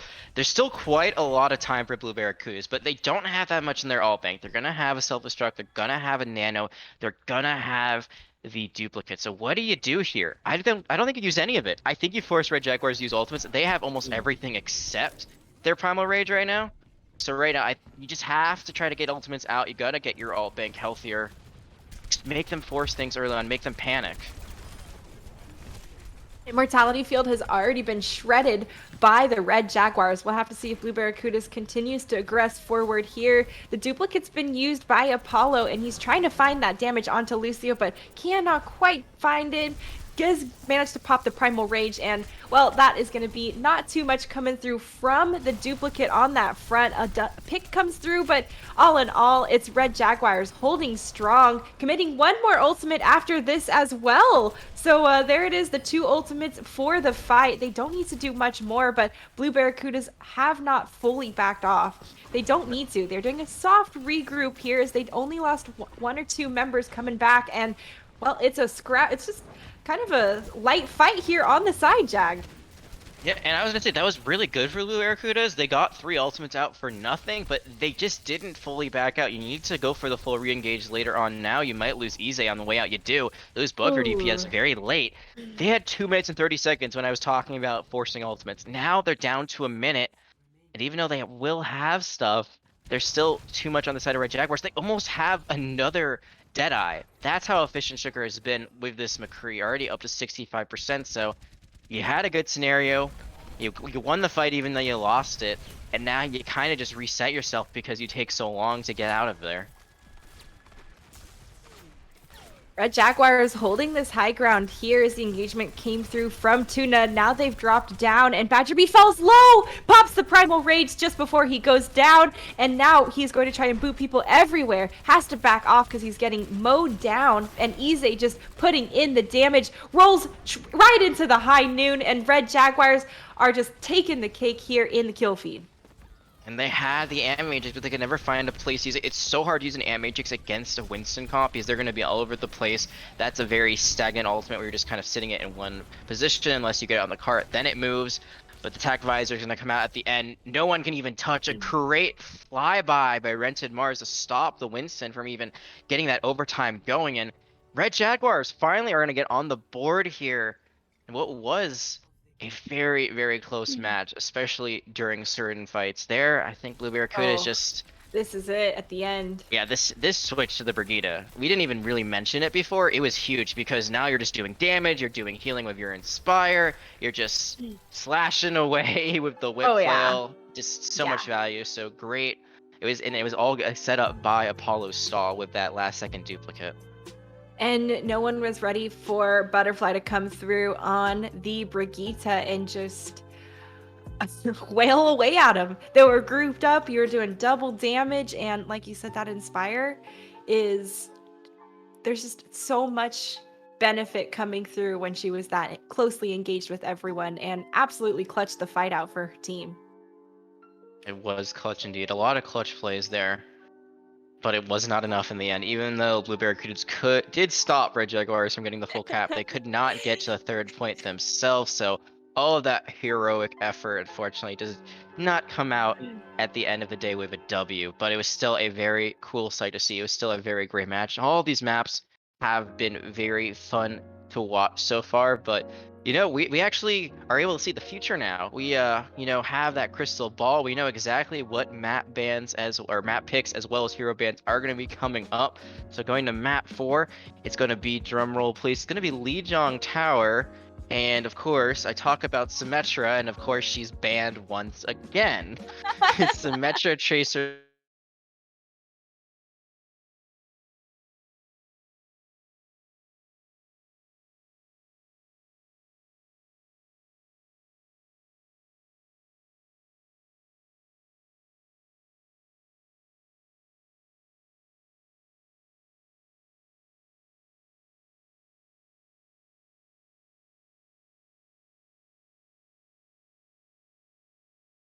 Very good for Roadhog. It's Yep. not like a well where it's in the center of the point, but on either end of the point, there's a great little. It's a pool. I don't know what else to call it. A pond, but you can Pond. basically just stand facing the opponent's spawn and then hope someone runs into you, and then you just hook them right off the edge, and it's GG from there. And then I said this earlier, Lijiang Tower is a great place for Symmetra because her teleport can be used on every single map to help you get there a little bit closer. But instead, they're going to just have to rely on Lucio's speed for this one.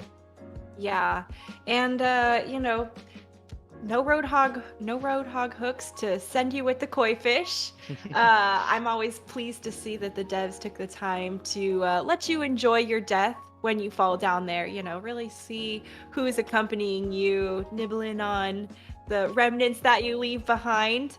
But with the Lucio, there is always that big potential for that initial bridgeway boop if they go that route, which I have seen end fights before there's even a fight to begin or even fight to be had. Yeah, I mean, we've seen what Lee Jae-gon can do. He was crazy on this map in Overwatch League. He got 10 boop kills throughout the entirety of the map, which is the most not only on a map but in a series. So good luck for main sports ever beating that record. The other thing I was going to say is Pharah is potentially, an option. So is Wrecking Ball. Wrecking Ball, just kind of roll over people, hope that you maybe get enough momentum to knock them off. And then Pharah, she's got that little rocket. I can't remember the name of it off the top of my head, but Concussion blast. Yeah, the concussion blast will knock you right off the edge. So there's a lot of really good potential to end a fight before it starts on Gardens. Other maps, maybe not as much. I mean, Control Center, there is environmental kill potential, but it's mostly indoors, so I think we'll be seeing a lot more Brawl, maybe some Junkrat, maybe some Doomfist, because like close quarters, high impact damage, Reaper could also fit into that role. And then when we go to the last point, Night Market, that's where you really want to see the Symmetra. You just teleport right into the top window, but she's off the table. So at that point, maybe you go for a double Sky Comp and just run the Echo and the Pharah with a Mercy and just try to rain for Supreme from above. Mm-hmm. And, Doomfist is also not a bad pick on that one with how small the point is. And if you are waiting patiently enough for people to walk into the walls, it's pretty much game over. And there's just enough height for some of those side walls when you're trying to go around the point on the edge that you can jump over and dip right out of view and be safe and then slip away back to your heels. So, a lot of little openings I'd like to see utilized for Doomfist. Yeah, and another hero that we could see potentially, especially on Night Market, is Widowmaker. And we've already seen that CC is very proficient in that role. So I'd love to see it again. I think that Night Market has some great sightlines, especially when you're kind of playing off point and it's kind of just in the middle of, I guess, the market is what I'm going to call it. The stores are on the right and the points on your left, just that really open, narrow sight line. So you can find some really good picks there. And like I said, Doomfist is great on the point itself, where it's a little bit more closed off. You can find punches, especially because it's four corners. So everywhere you're looking, there's only a few exits. There is doorways on either side, but as long as you get them on the walls in those corners, that's going to be lights out for any squishy hero. Yeah, and the key is to make sure that there are the walls there to slam them into one after another. That's the only hope you have as a squishy, is that, maybe there's not enough wall behind me, or he didn't quite charge it enough.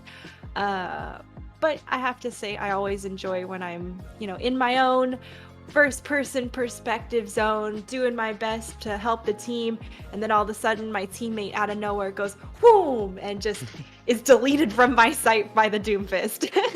Just bonk and you're dead. And Yeah. unfortunately, there's nothing you can do. Blink and you'll miss it. Maybe you'll see Sombra. We actually have not really seen Sombra at all, I think, this series. If she was banned the first map, she could be a great counter because, like we said, Wrecking Ball is an option. Doomfist is an option. Sombra is very good at countering those heroes just with her hack ability. Then they don't have any speed. They have no escape.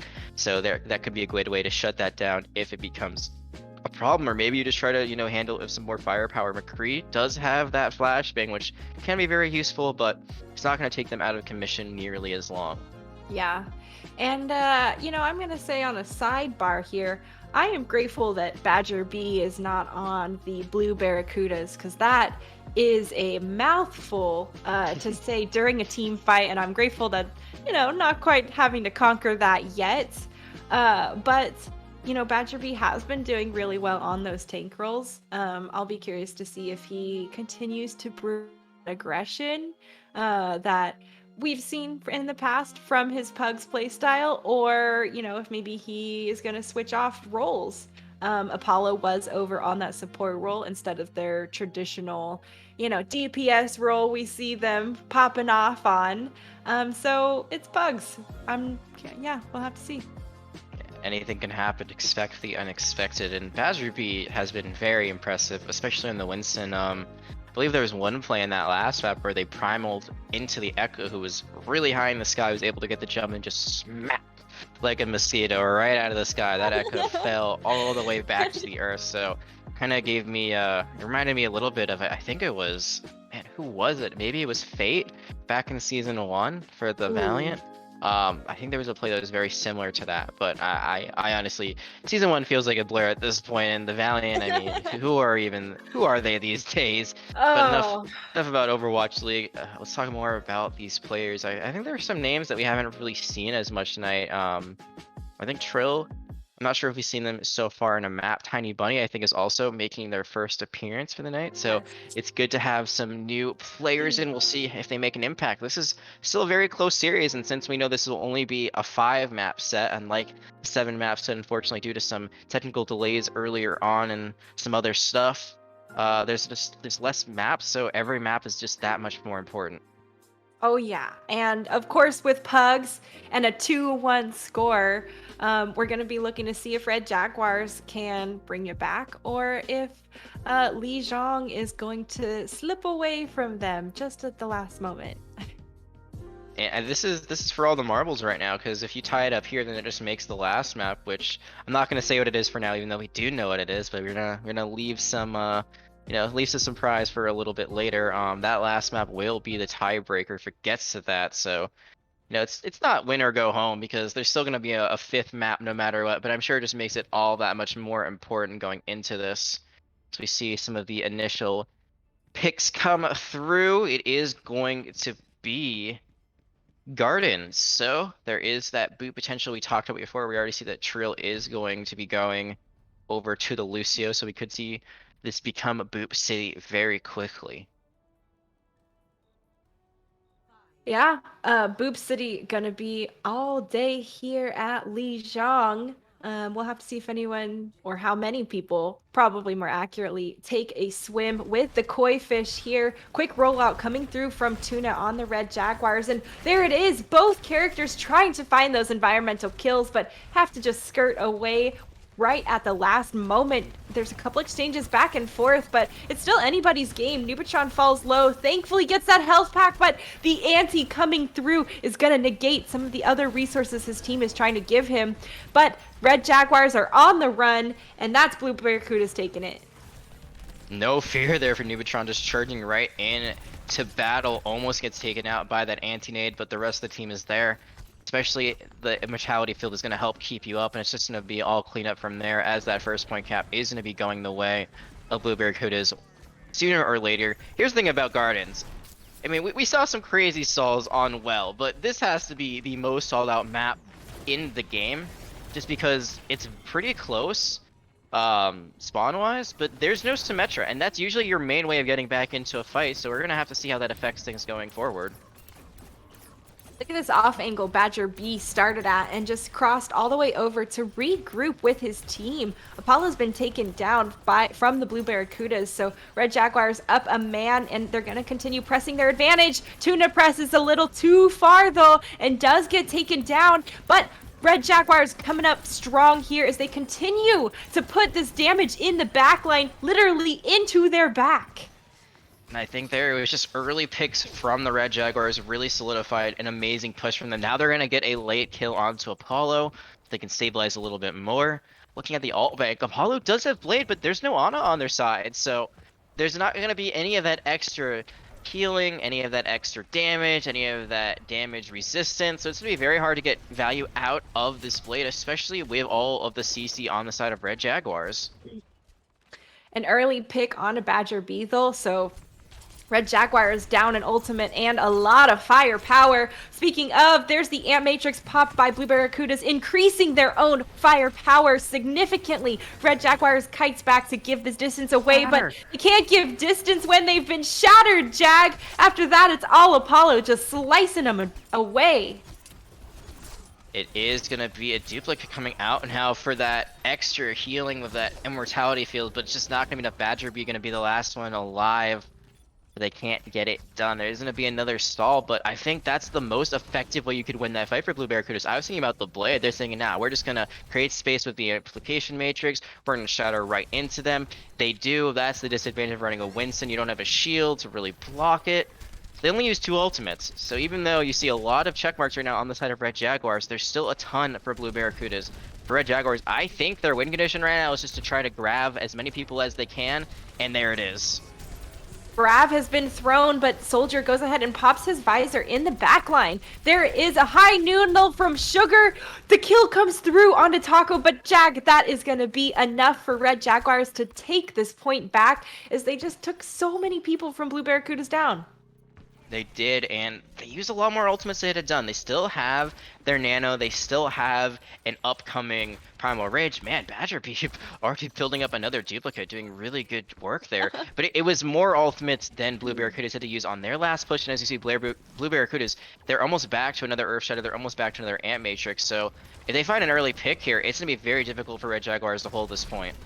Tuna's looking to juggle people off the map, and he can! There it is! Taken down, Nubatron. Red Jaguars getting aggressive after that as Apollo was just focus beam down, 90% and counting. Jag.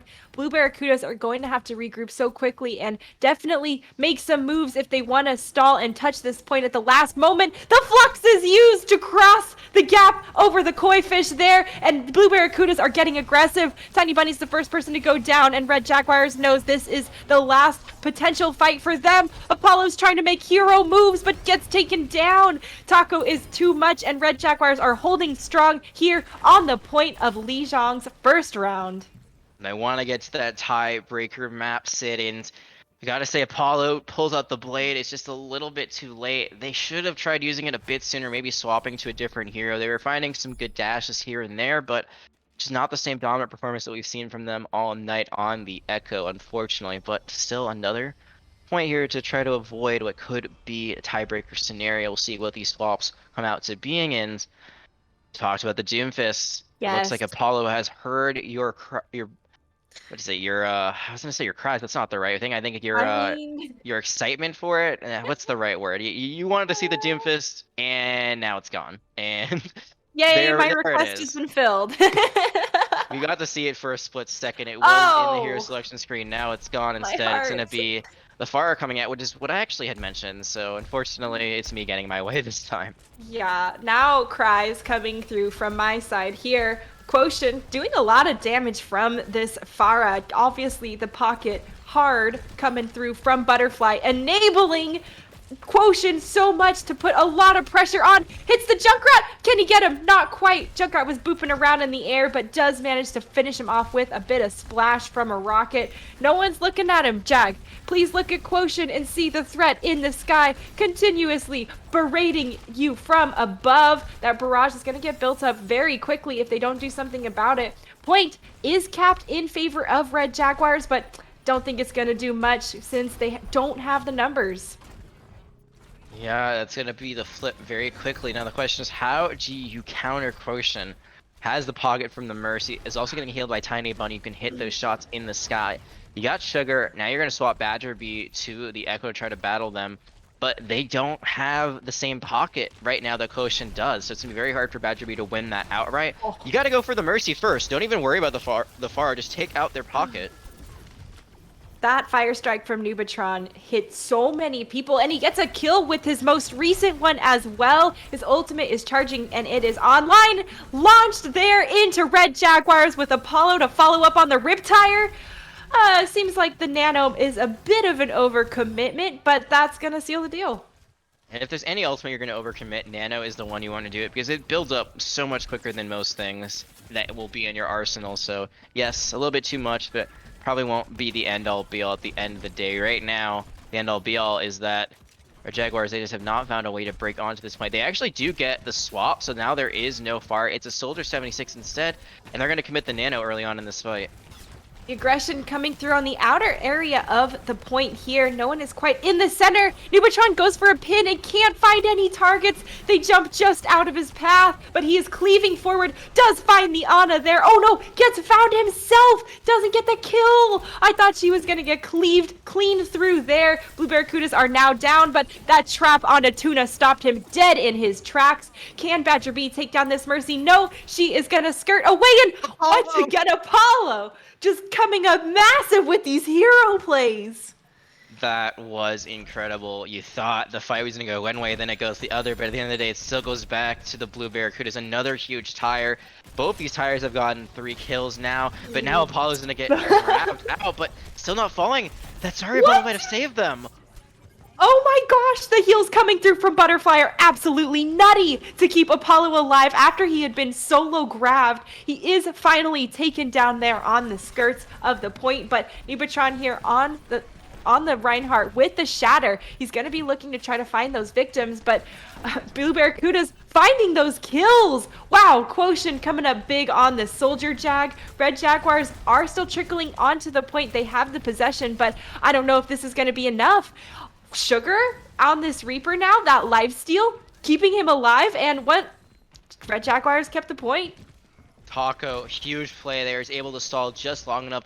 The point position does not flip over. That's what Red Jaguars needed there. They just needed someone to be on it to make sure it doesn't go the way of Blue Barracudas.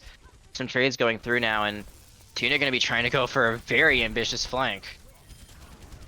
Tuna does manage to find the kill on that flank. Red Jaguars have some picks in their favor, but can they continue to hold strong and take the point back? We'll have to see. Blue Barracudas, though, getting a kill there on the edge against Taco. Trillo with the Lucio. Bloodthirsty support kills coming up big. Red Jaguars holding strong. Again, it's just somehow, some way they keep finding these picks here and there. I'm worried that Tuna is just going too deep, but Tuna is going not far enough at this point, just being a menace in the backline. Now they're going to try to stop Blue Barracudas from even getting another touch. 81% and counting, so we are getting into last fight territory. The kill from Butterfly onto the opposing Ana. That is going to be great for Blue Barracudas to try and aggress forward here. So much heals off the board for Red Jaguars, or for Blue Barracudas. Now they are moving onto the point. Nubatron gets another kill. Can Red Jaguars hold strong while they're stuck in this grab? Looks a little bit sticky, and the pulse bombs come through. Nubatron is 46 health and trying to stay alive and keep this dream going for the Blue Barracudas. We are at overtime, people, and if anyone gets off the point, it's going to be game over from both these teams. The boop is attempted, but can she fly back just in time? She's taking so much damage, and Trillo takes her down. After that, it is going to be Red Jaguars continuing to hold strong. All tied up, said going into it will be our 5th and final map in just a moment. Let's talk about this Lucio performance on the side of Red Jaguars. You know, didn't get the same environmental kill record as Lee Jacob, but it does not matter. Their impact on the game was massive. I saw 2, maybe 3 boop kills at the very end. They were the only healer on the side of Red Jaguars. They lost Lee Phoenix early on, went a little bit too deep on that last fight. and they were able to stay alive. They're able to keep their team healthy enough. Lee gets back into the swing of things, and just Lucio difference can be so big, so monumental. So when you Yeah. play main support, don't let anyone tell you that you're not doing your job if you're getting kills, because sometimes you just gotta take things into your own hands. Yeah. Do the job yourself if no one seems to be, taking care of the business that needs to be done. And I can't ever be upset about a bloodthirsty support. I always love seeing it. Obviously Apollo was just a massive threat coming through. Wasn't enough to really win the entire map, but he had some big hero plays that I do not want to discount when he was on that junk route. Oh, his tires were massive in that last point. Like, I mean, he got 6 kills between 2 tires. I think there was a third one. It just was the wrong target, unfortunately. Go for the Wrecking Ball. Wrecking Ball has those adaptive shields. Use them in the nick of time, able to just stay barely alive. Taco did end up falling after the tire was done, but you really need to focus those on a group of people, especially some squishier heroes. So Apollo did a lot of work there, but could not get the job done. And we're moving on to our 5th and final map. And while we get to that map selection screen, Sid, I'm going to give you some time to try to find that hat of yours that I know you really, really want to wear. So Yay! Production, let's see that map selection screen. There it is. It's going to be Route 66 as our last map of the evening. The hero bands are going to be Echo, Widowmaker, Orisa, and Baptiste. And we're going to be swapping out casters so me and Sid could participate in this last map. But I promised Sid we get to see it. And there it is. There's the hat. Hey, my Panorama Diner hat from when I visited at BlizzCon 2019. Always makes me super excited to go to Route 66. And, this time I'll make sure I stay on the payload if that's my job. We're going to find out if we can, in fact, stay on the payload and secure a dub for either one of these teams. We're going to be swapping out. Nuvatron and Tuna are going to be coming in for us on the mic. Don't go anywhere. We'll be back with that last map in just a moment. Being a gamer isn't about winning or losing. It's about the experiences, the accomplishments, and the moments you'll never forget. The Lone Star Vanguard is the premier gaming community of Texas and home of the official Houston Outlaws supporters group since 2018. Whether you're an esports fan that just wants to stay up to date on local and virtual watch parties, or you're looking for a safe and friendly gaming community, the LSV is the place for you. join up now at lsv.gg and let's game together.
isn't about winning or losing.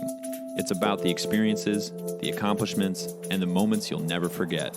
The Lone Star Vanguard is the premier gaming community of Texas and home of the official Houston Outlaws supporters group since 2018. Whether you're an esports fan that just wants to stay up to date on local and virtual watch parties, or you're looking for a safe and friendly gaming community, the LSV is the place for you.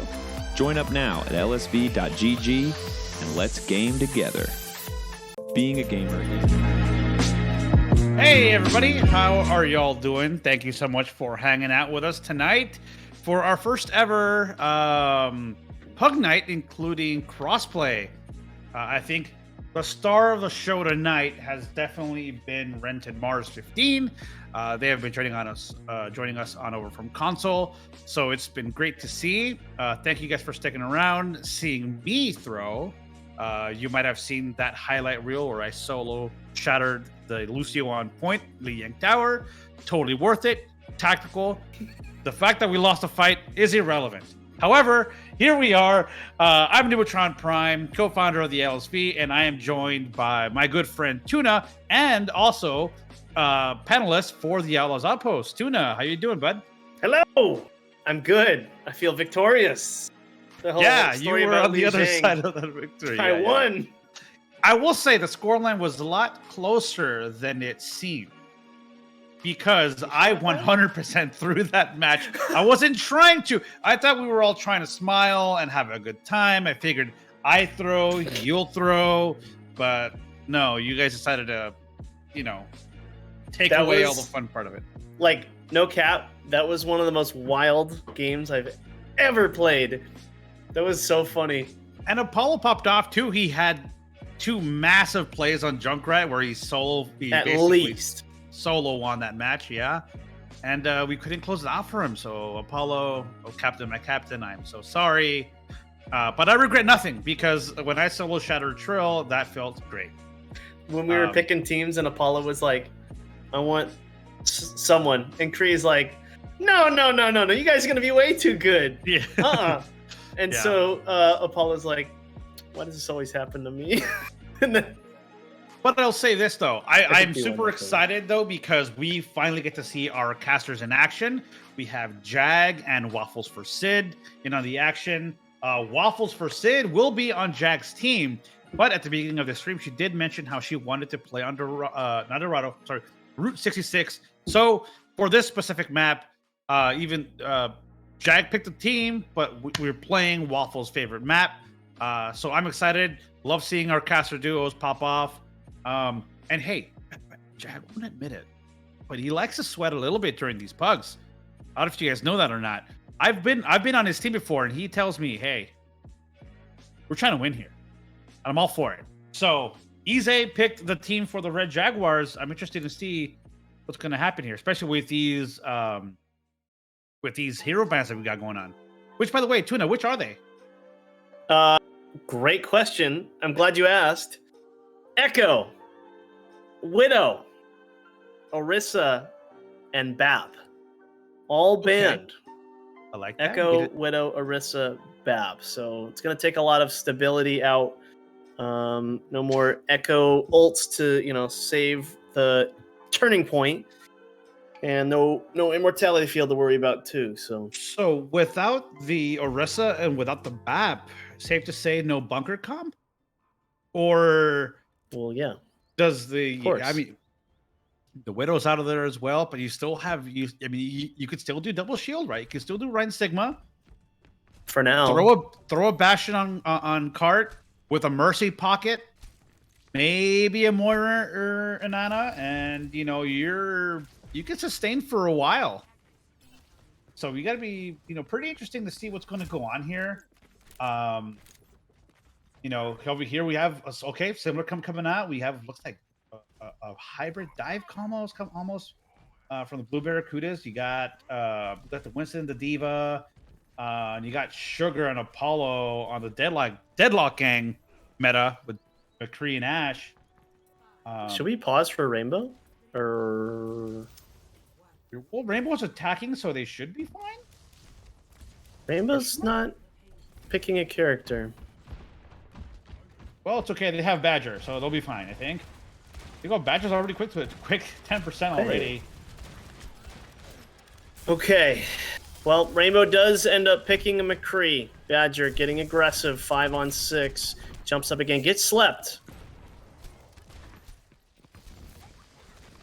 Yeah, so there. Okay, so it was a slow start, and it's by the Red Jaguars, and it's obviously clearly playing off for the Blue Barracudas here.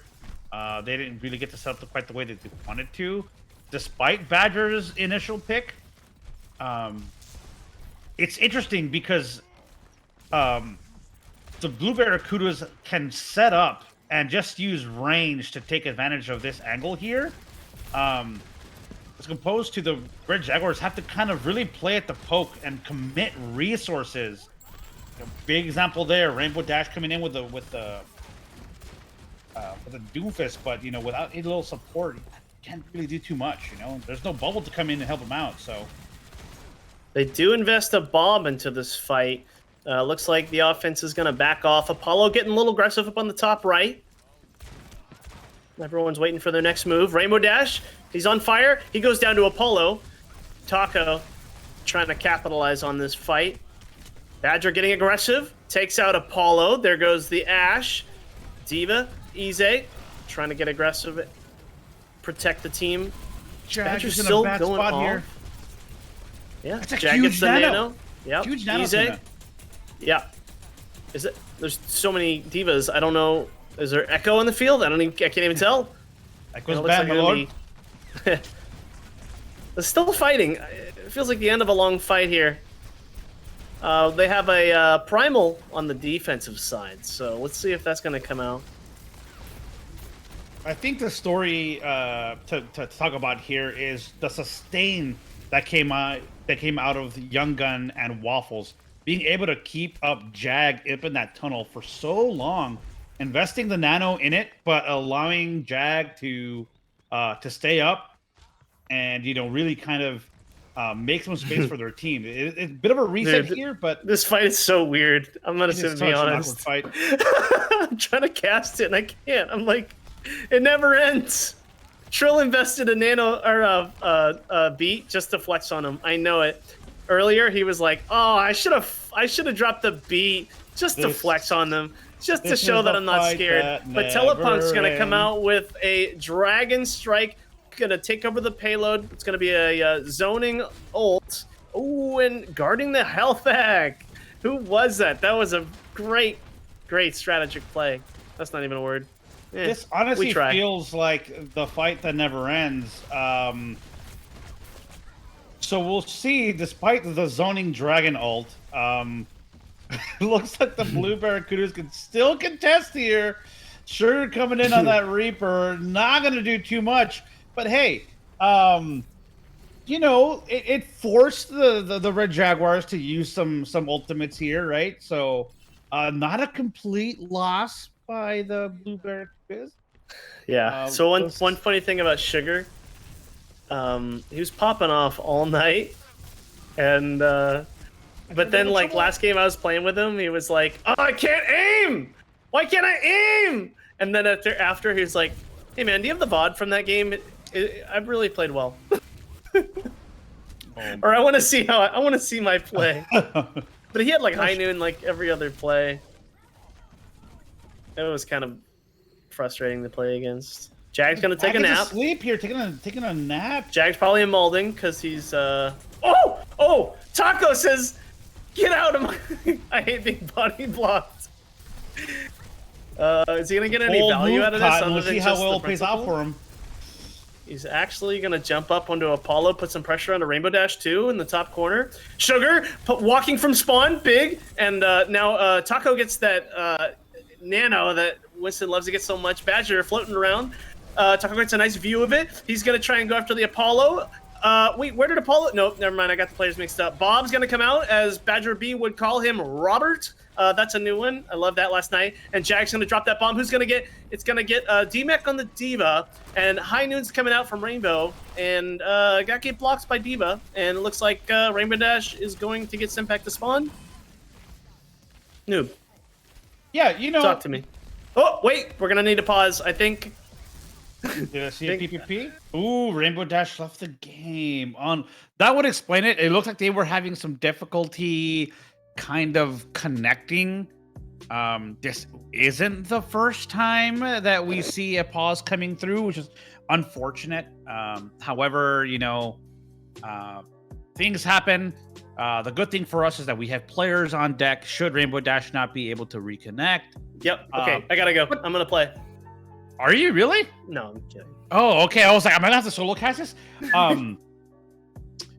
Okay, no, I feel like we have enough players. But partner, I will say this: madness coming out of this this match, right? There's a lot going on. Despite the bat being gone, you see a lot of sustainability out there with the Lucios on the field and some Ana play as well. The dives and counter dives keep coming through. I like casting second. You like casting second? I feel good. Oh, okay. Like you feel like you understand. Like I usually open up casting, Mm-hmm, and I'm always like a little like nervous, and I'm like, what am I gonna play tonight? And everyone's like, what? Everyone like tunes in at the beginning. Now I'm like, dude, if you're here watching the stream right now, you're in it for the long haul. So it's like, there's no pressure. I'm warm. I know the meta of tonight. Oh, Tuna, I have to talk to you about something that I found. Talk to me, baby. Yeah, okay. I found in my back pocket a Twitch Prime sub, which, by the way, folks, if you're watching, you might be sitting on a Twitch sub right now. Now, these productions, right, which today is brought to you by MI Blizzard, great guy. He's been sitting behind the production desk, putting on together this show for us. Hey, if you want to help Blizzard and our casters out, do what they enjoy. Let us buy them a nice warm meal or a dinner.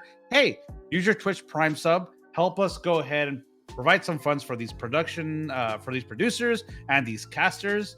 And hey, I mean, it's free, right? So you might have one in your back pocket. Go ahead and use that Prime sub. And that's my spiel. Tuna, back to you. Beautifully said. Couldn't have said it better myself. So you gonna take me to McDonald's, honey? I will definitely take you to McDonald's. Let me tell you something. By the way, great tip for McDonald's. This is what you do. You buy 2 McDoubles, Tuna. Okay. Run you roughly about $149.99. You then buy 2 4-piece chicken McNuggets, right? You put the chicken McNuggets inside of the McDoubles. You can put some ketchup on there or mustard, whatever your preference is, right? And then you eat said McDouble with the 4 chicken nuggets in there, all right? And you have yourself a full-blown McLinda. Now, I call it a McLinda because when I was working at McDonald's many moons ago when I was 16 years old, so then in the 1940s, that is the manager that let me make such of a concoction. So try that out. You can have a full-blown like hearty meal for under $3. Okay, so McDouble and a 4-piece chicken McNuggets with some ketchup. You have yourself a McLinda. You will absolutely love it. Trust me. It's just free advertising. By the way, McDonald's, if you're looking for a sponsorship, we could use something. We have all this space here and over there. So McDonald's. I mean, we should go for Whataburger. That makes more. We have more pull there, You're right. I don't have a water. Well, I will say I do love the A1 thick and hearty. But Tuna, what is your favorite Whataburger burger? I have fond memories of going to Whataburger in college at like after 2 a.m. And then like everyone from my college would be there. And it'd be like this big like college reunion. And not like a reunion, but it was like a weekly reunion. It was like a weekly thing. And I was broke, so I'd get like a honey butter chicken biscuit. So I have fond memories of the honey butter chicken biscuit. Yeah, the honey butter chicken biscuit sandwich is a great one. It's funny because for the most part, all of these classic Whataburger signature meals, right? They are, as adults, we appreciate them more because we have money to spend. But I feel that the reason why Texan culture is so invested in Whataburger is when you're growing up, right? You junior high, high school, if you play some sort of sport, you always ate at Whataburger on your away games, right? And even when you were a kid, your parents they're not gonna buy you anyone taking hearty meal. They're gonna buy you like the number one, the Whataburger Junior, things like that, right? So it's like everywhere that you went, it was always, oh, and we're back. Wait, I was listening. It's okay. We'll talk about Whataburger after this match. Forget Whataburger. They ain't paying us. We're doing it live. We're doing it live. Taco getting aggressive after that nice little kill on the Trill. But then Apollo's going to be behind. He's going to be doing a little flanky flank. Let's see what happens here. I forget the whole context of this entire engagement. There goes Apollo. All right, noob. We'll say this. Looks like the Red Jaguars are running out of time. You have 44 seconds left. Badger is going to go ahead and commit his Primal Rage, trying to make some space. He does get Waffles, but sure comes back and gets Lee. That's how he got me. Hammer. Doesn't look too He's good. playing me like a goddamn fiddle. It's gonna be tough here, Tuna.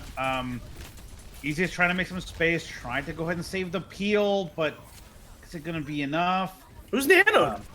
Oh my god, it's Baby Diva! Right? Oh, the Diva was nanoed. She was in her mech, though. Jag escapes! With 14 health. Gets back into his mech. And a bomb in his... Oh, that's huge. Okay, let's see what he can do with it. He's going to look up into the air, and Leafy goes down. Now he's going for the other opposing Diva on the other side. Man, a Lucio beat drops the beat. Now let's see. We've got the tanks on the point with a little baby Diva. Yeah, this is going to wrap it up. Unlucky there for the Red Jaguars. They did everything they could. They invested the resources. That's going to be it for round one. It makes you wonder, were the Red Jaguars at a bit of a handicap, not having their full six? Obviously, we saw Rainbow had some difficulty connecting to the lobby, eventually dropped. I don't know if I was in the Blue Barracudas, I would almost allow a 1 minute runoff to make things fair. So, Blue Barracudas, if you hear me, you won't do it, you cowards. You won't give the Red Jaguars a 1 minute push, would you? Question mark? That's silly. I'm trying here. I'm trying to even you're it out. Silly. But yeah, wish. No. So what do you think? Ooh, wait. What do you think I like the little spot. Take me. Wait. Take me to that little cozy underlay. That was so cozy. It was, right? Kind of like some place that you can set up your camera, take a couple of photos. Oh. Hey, tiny bunny. Almost don't typically. Oh, hey, bunny. How are you? Hey, bunny. And she wave. Oh. I thought she said hi, but that was Trace Mercy. Oh, look at this team formation. Wait, is it Hog? No, Orissa's bad. Okay. Oh, Apollo's gonna come up against a nasty surprise. All right, Badger in the front of things. That Maywall comes out. He's gonna go swinging for the fences, and he's gonna back off now. So this is actually really. So yeah. I'm gonna be a little serious here. This is actually a really good idea from the Red Jaguars. They know they have to hold high here in order to stall as much time as possible. They know they didn't get very far, so they have to hold up. Tellybomb, you're insane! Telly's popping off. He just boxed out the Roadhog. Oh wait, that's when I got rezzed. Oh, this is a really good fight right here. Okay, he's about 78% towards his ult. If he can feed up on this Roadhog and split him off from the team. Is that a nano? Was that a nano? No, there's no way. Okay. All right, and here comes the hook. Oh, and it gets Telepunk. The freeze, the blizzard, and Apollo. Oh, setting the pace here. Okay. I think That that's was- a little unfortunate. I think that there was a little bit of a disconnect between Telepunk and Badger there. I think Badger wanted to get a soft reset, and it wasn't able to happen. You saw Ize got caught off, thinking she had more backup from the May. That was a little bit of a miscommunication there. I do think that there was they could still do well here, but they have to do a really good job of splitting off blue team here. We know that they have no blade. They just have to commit something here. Jag? You freak! Oh, these May walls are just disgusting. Yeah, the disconnect is real. The idea behind it is there though. But Sugar! Popping off. You love to see it. Oh, and there goes Tiny Bunny. with the amount of sugar being pumped into red team, by now they have diabetes. Oh Tuna. my god. I knew you were gonna say it. On a side note, we discovered dad jokes integration into Discord today, so that was nice. /dad joke on Discord will give you a dad joke. My dad joke was, did you hear about how Orange lost the race? And he ran out of juice. Oh my god. Legs is gonna bring out the tack visor. Gonna try and go for the. Oh, so then this is good for the defenders. Okay, so then with 3 minutes and 45 seconds, It's good for they're the gonna. Jaguars. Right? Yeah, They yeah. burned visor, but they do have their nano. They do have barrier. They just cannot afford to use both support ults at once. So they really have to. Oh, here comes the figure out- Genji blade. Okay, so Apollo is gonna get that Genji blade with the nano. Oh, that deflect. Huge barrier. It's a huge barrier though. They're gonna Huge push the barrier from payload Churl. up, and now it's gonna come down to the wire here. What's gonna be happening is a Roadhog's gonna be coming back into the fight. Ize is gonna get really low. Can Ize stay alive? Ize goes down to the Sigma Rock from Jag, and then there comes the flashbang. Is this gonna wrap it up right here? Yes, it will. Looks That's like a it GG. is unfortunate Apollo. for the Red Jaguars. Did Apollo win that one then? Yeah, okay. He needed a win. He was having a bad night. I mean, a great night. Just not many wins, Here right? comes Sugar. This is that triple with the follow up. Yeah, you love to see it. Oh, and that was with the Blizzard. Oh, And he gets the Ana. Yep. Big plays coming out. here, Of... solo for a second. So, how's it going, chat? Tuna's gone.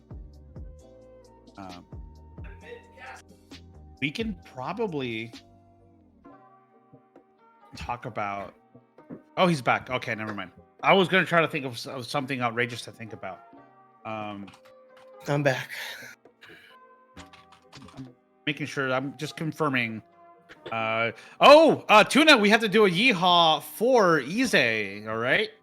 So we're gonna do 3, 2, 1, and then we'll say yeehaw. Okay. Yeehaw! No. Not yet. 3, 2, 1, yeehaw. Yeehaw! Okay. No, the countdown hasn't started. You just did it twice. Well, no, because I'm letting you know how it's gonna happen. 3, 2, 1, yeehaw! Okay, ready? 3, 2, 1, yeehaw! Ah! There we go. We got it. Okay, cool. Let's do let's do one more. It's up. We're gonna let this up to to Blizzard. Blizzard, do you have time to do one more? Would you like to do one more?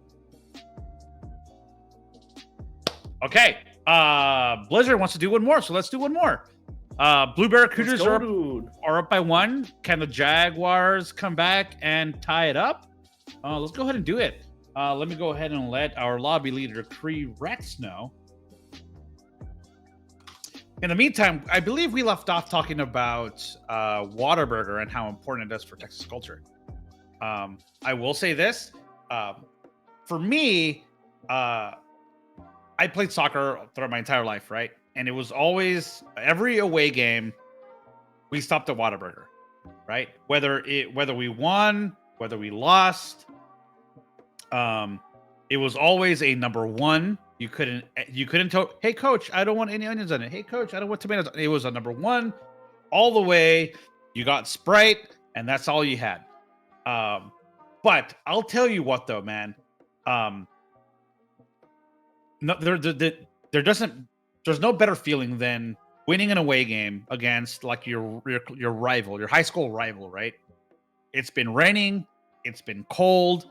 You get down like your sweatshirt and your warm-ups are all wet. They're drenched because it's been raining all day, but you just won, and you get that warm Whataburger #1 with large fries, and you just munch it down in a cold bus. It's the best feeling in the world.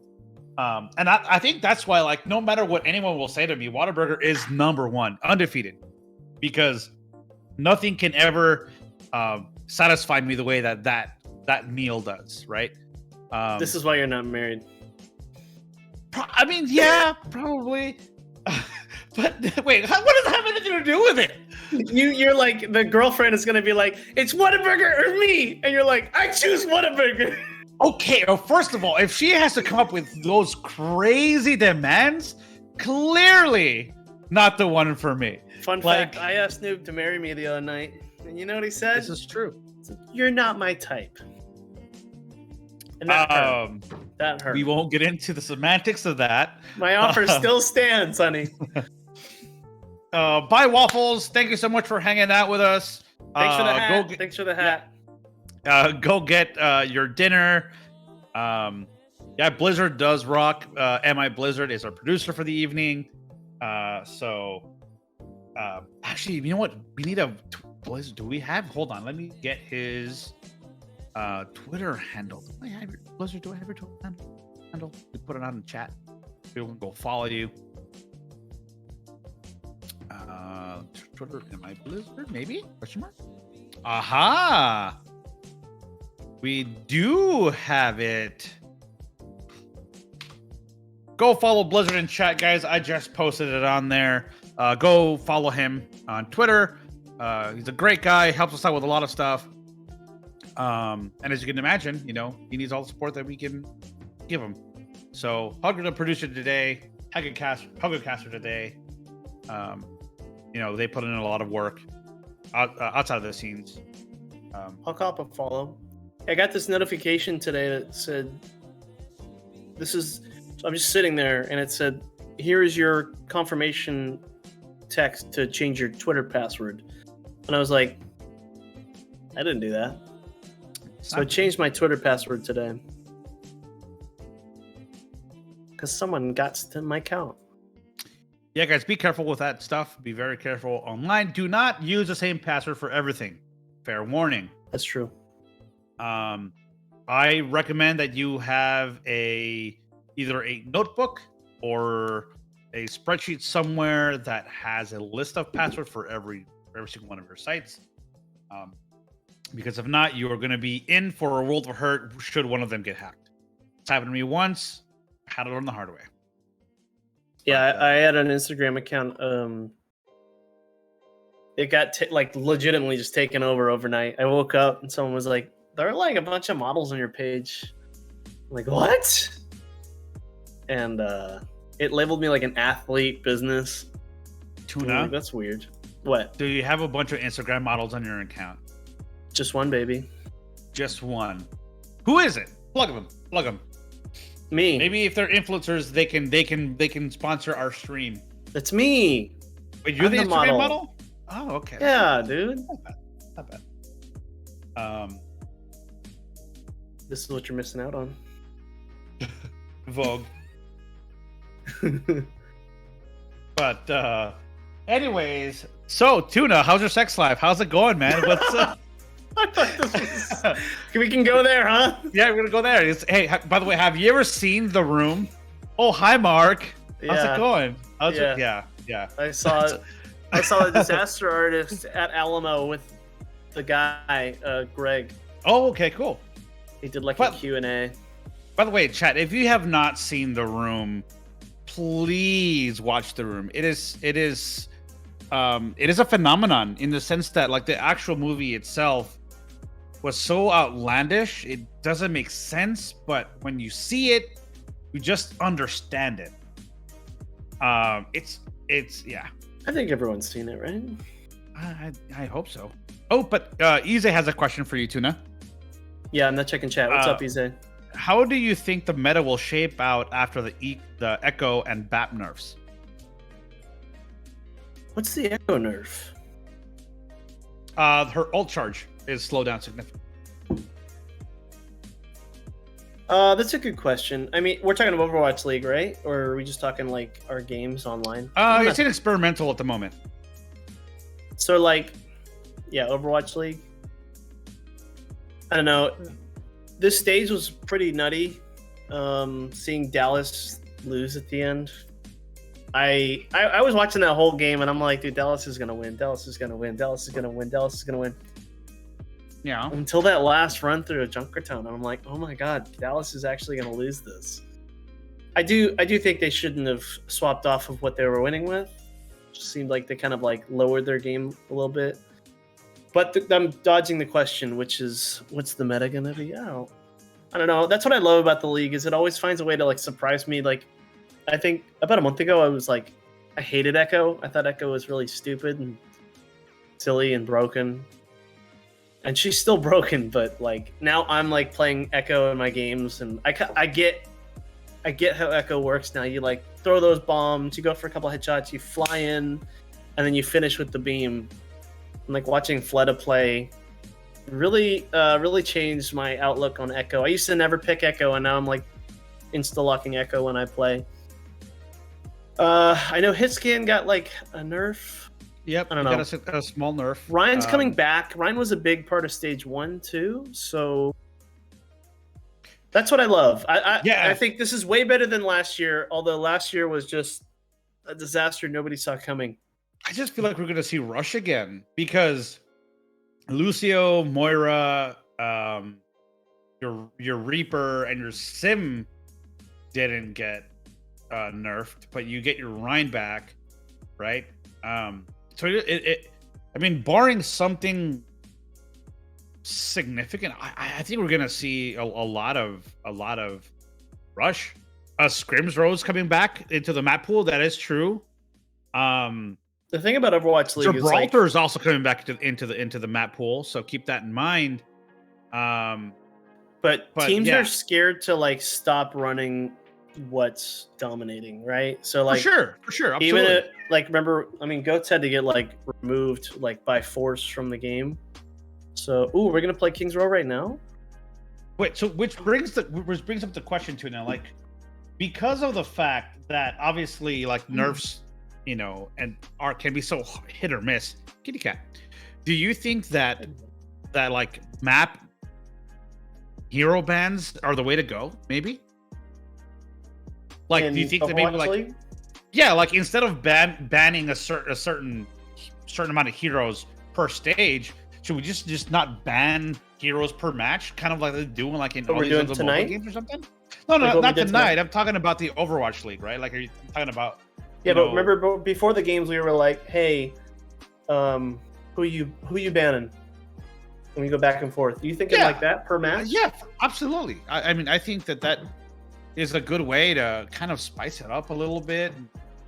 I think I don't know. I really like how it worked out. Like this stage was wild because like now we're at a point where we miss Ryan. We miss, who else do we miss? Tracer. I miss Tracer a lot. Zen's kind of like, so that was a weird pick. Was Zen even getting much playtime? That was kind of weird. Was Sombra gone? I thought it was nice to have a break from Sombra. Like breaks from characters are good. I'm in the camp, you know, I'm excited for Overwatch too. So like I think less is more, and I think that applies to Overwatch as well, because when, you know, I honestly get really mad when not mad, but just like annoyed when I get like Grav Dragoned, but they also have like a main tank, and I'm like, look, they're just fighting for Grav Dragon, but they also have a main tank that they're relying on, and I'm like, and then it's like double shield. I think taking out a tank is gonna be one of the best things for this game that I could think of, and I would have never even considered that. Maybe before we did 5v5 announcement, there was like I was thinking we should have like certain tanks. I can't hear anything. Can you hear anything? I cannot hear anything, but what I can't can hear the hear is the mirror composition coming out here with Ryan Zarya, typical of Scrim's Row. Unlucky for Ize, the healing just wasn't there. However, it's there's still time for her to try to reset a little bit. If there you go again. I hear it now. I'm a happy man. Yes, huge plays coming out of the DPS there. Yeah. That was just Badger popping off. It always does. In chat, with Badger really kind of, his team was down. Put on that backpack, carried him. By Mercy. Wait, Mercy lives? What? Oh, Badger! How did that happen? That's crazy. I thought that rights. Okay. Ryan's gonna be butt to butt. Okay. Yeah. Here comes the zoning dragon. Looks like the what is the red team? The Sussy Bakas? This is the. Oh, did they change their names? No, I'm just that the. It's the Red Jaguars and the Blue Barracudas. The Red Jaguars. By the way, why do they call them the Red Jaguars? Why don't it be like the Red Raccoons or something that made sense with R? I just realized that. Oh wait, where is Little Red Raccoon? Little Red Raccoon, aka Pam, and Winston. Winston had an unfortunate event where his computer died for some reason. Yeah, and I just assume power they're hanging surges. out. I assume they're just having a nice. He kept talking. He was going to join the PS4 gang tonight. Oh, we miss you, Winston. And we miss you, Pam. Pam says that Little Red Raccoon gets banned from a lot of games because, if you take away some of those letters, it makes a kind of a bad word sometimes. So unfortunate. Well, we love red pandas. I do love the hunters. They're yellow. Yeah, they're golden. Can do hunters, golden man. Hunters. They're great. I love their memes that they always put up together. Pretty funny. Their social media team does a really good job. Okay, that was the grab. Who threw that? Someone else. Telepunk. Kind of surprised Telepunk threw that. Sure, it all makes sense. It's paying off now. That grab was 5-head because it worked out somehow. I think you could have saved it. I have a lot of respect for Telepunk. I think he's a pretty damn good player. Really cool guy too. He's a Jag popping off too. Tiny Bunny with the walk from spawn. Okay. So now, so it looks like the Jags are gonna get some. Oh, the Jags! I just got that. That's really cool. Okay. Oh my God! I just got it too. Wait. So what's the other team name then? The Jags and the it's still the Blue Barracudas. The Barracudas. Should have been like the waffle makers or something. I don't know. Oh, Waffles is gone. Waffles went to go make food. Remember? She still remains in my heart. Oh, the big shatter that she could have never wanted to do comes out. Hey, with someone like Badger, you solo. Remember, I was getting crap earlier for doing solo shatters, and I'm always down for a good solo shatter. I mean, I've had so many, whiffed shatters. I'll take the win when I can. Oh, he's a 1 health on the board there, but no healing to follow up. So here comes the dragon. That's going to be a zoning dragon. Very exciting. It does the job, though. It allows the Blue Barracudas to stabilize a little bit. Oh, Apollo, what are you doing? Oh, get to sleep. Okay, Apollo. You freak. And he lines up that with the fire strike.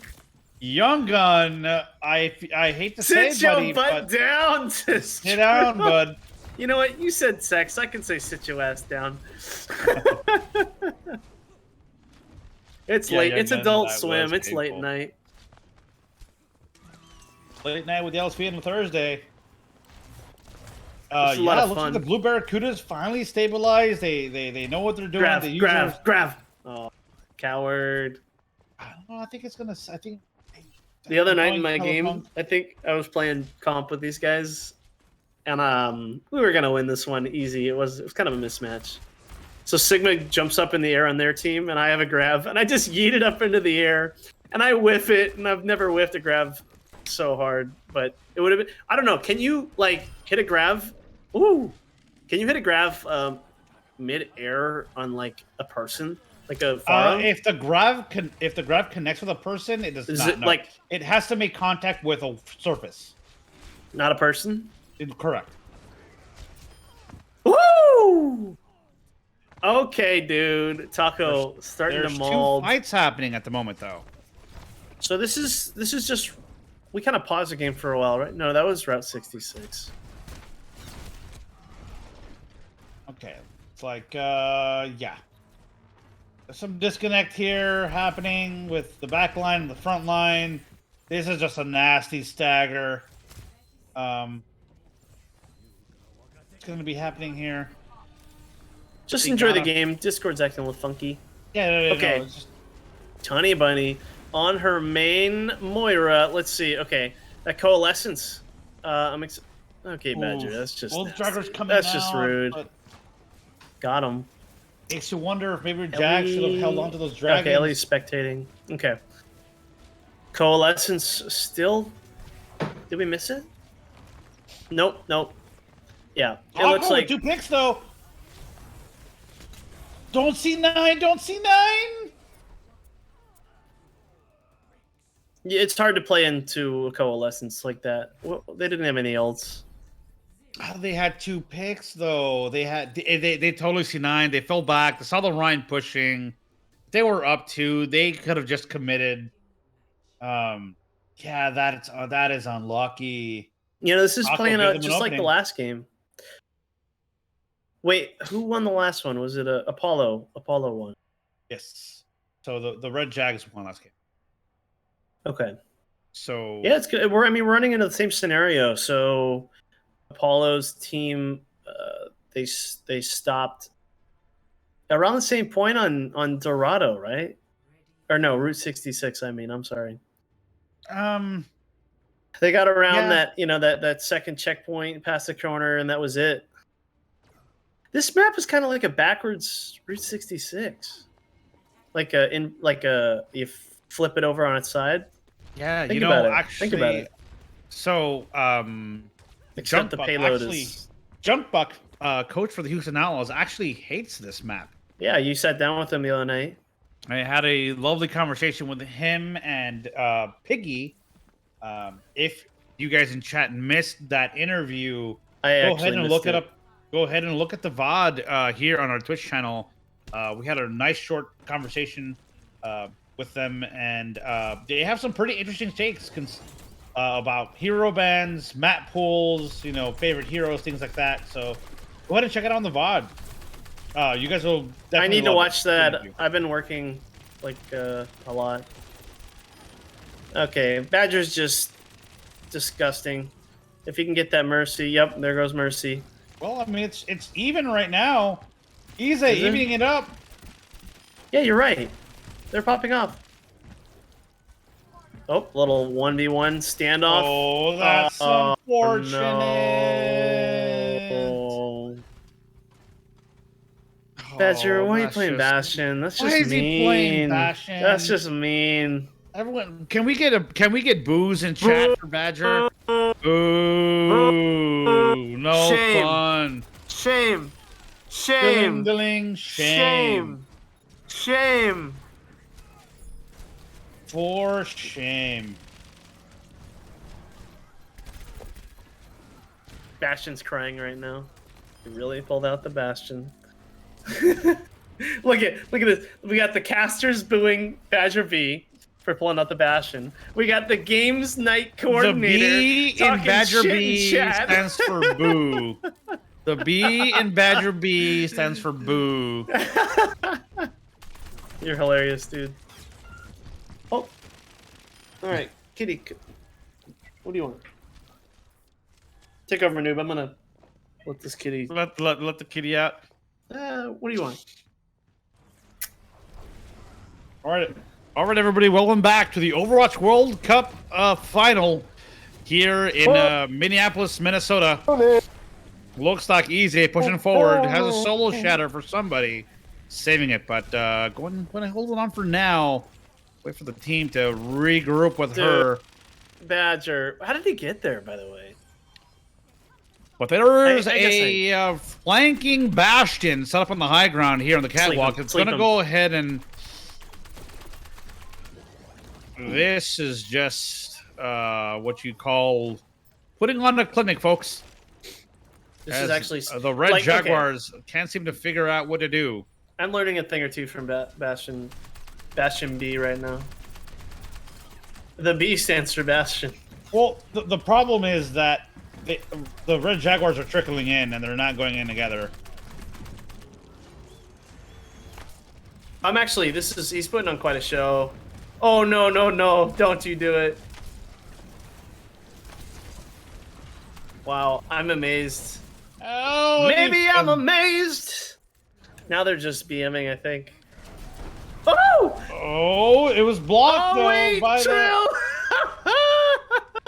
Oh no, Young Gun got. Wow. This is meme hour. This is what happens after the kids go to sleep, I guess. The people come out to meme. Oh, there goes Tiny Bunny. Bye. I love a good pin. I love a good pin. Okay, so Taco is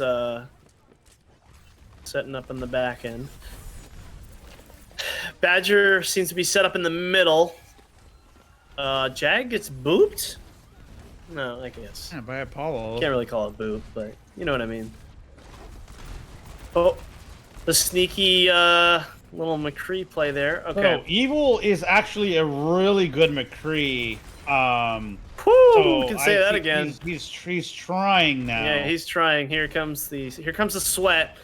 Badger coming back from spawn. Farah goes down too. Is there Mercy? Mercy getting stunned out of pretty much doing anything. We're coming up to the final turn here. Coalescence comes out on the side of the defense. Takes out a couple of the blue team, the Buckaroos or whatever they're called. Badger B goes down with 2 minutes on the board.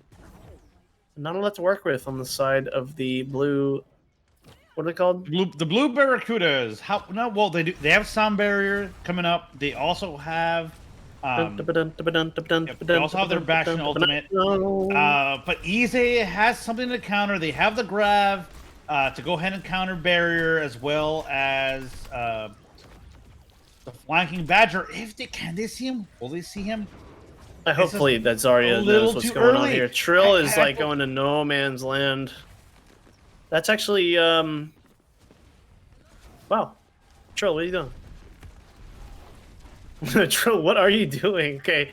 Trill trying to go for the big play of the night and gets kind of just embarrassed. Okay, so here, I want to talk about something really quick because look, Ize went ahead and used her hammer down, right? But you have Badger, Evil, and Apollo with both sound barrier, Bastion ult, and high noon, right? If they break Ize's barrier, that's game. Lee also has his. Badger's holding on to that ultimate. Yeah, Jag popping off with a nice big double there. Both the tanks. Leafy's coming back into this fight and not close to an ult, but the coalescence on both sides. It's actually going to come down to who can run the best coalescence. Questionable here. From Badger, that's why he's going to swap off he's going to go Tracer. I just think they're memeing at this point. Yeah, but he had time to come. Well, we'll see. Oh, here comes that coalescence on the side of the defense, and out comes a big beat on the side of the offense. So let's see. The coal is coming out on. There comes out on the offense. Okay, with about 5 seconds on the clock, is someone going to touch? No, nobody touched. Oh, wow! Would you look at that? That's game. Hubris? Question mark. Let's see, just like kind of like a meme game, right? Surely they weren't taking that seriously. I mean, you could tell that that people were having fun with it, which is fine. but Like, have fun, you know. Yeah, if you don't want yeah. to sweat, whatever makes you smile, Ooh, for bite sure. me. But at the end, hubris. You love to see it. You see the scoreline, You know, 3-3. Hey, I'm all for it. yeah, I'm okay with it not being so sweaty, right? Like, the feedback I hear is that it's a little too sweaty. Yeah. No, you know what, it's I good. love the sweat. I live for the sweat. But as our good friend Trill does say in chat all the time, play whatever makes you smile. Right? Smile through the pain. Smile through the pain. But more so here at the LSV Pugs every Thursday that we do. Play what makes you smile. I know sometimes we kind of ask, hey, what do you want to do starting off? We're a little frisky, but have fun. Do you? For those of you that are joining us tonight and have not joined us to actually play a game, hop into the Discord. Join us. We'd love to have you. We had a lot of new faces today, which was great. It was very refreshing having some new folks to kind of get to play with and understand their play styles. And it's always fun having more folks. Tuna, I know you also play with a lot of them. What do you think? Tonight was one of the best nights we've had. It just felt really fun. That one match, I need to go. I always go back and I watch like the highlights of these things, and I have a feeling that Li Jiang or you and I faced off against each other is going to be pretty nutty to watch. There was one thing where like, I think I was Winston, and I'm like, you're on the point defending, and I'm Winston, and you charge. It's like to this like big 5-on-5 fight. Someone boot me, or Lucio boot me. You were like the last one, and you charge, and I'm just like, bye, see you later. And someone boot me. I forgot who it was. Oh, you what? Across the map? Yes. Okay, dude. I was gonna pan that ass, but I got booted. If we got married, you could be doing that a little more than you think. Check the VOD. Check the VOD. But guys, it's pretty late. Thank you so much for everyone that dropped by. Big thanks off to MI Blizzard, our producer. Big shout out to Jagcasts and Waffles for Sid, the previous casters who were our predecessors. Or Tuna, do you want to plug yourself or anything like that? No. Alrighty. He doesn't want to plug himself. I'm at Nubitron Prime on Twitter. For those of you that are still here, keep your eyes on our social at our socials at LS Vanguard. We have a lot of really cool stuff coming up. We are facing off against the Fahrenheit 214 on July 8th at the Outlaws Twitter at twitch.tv/Houston Outlaws. That's going to be a fun one. We also have some more fun interviews coming along with some of the players and staff from the Houston Outlaws. So keep your eyes peeled on that. And I think that's pretty much it, everybody. Thank you so much once again for hanging out, and we will see you guys on the next one. Bye, guys. Bye, everybody. Much love. Bye.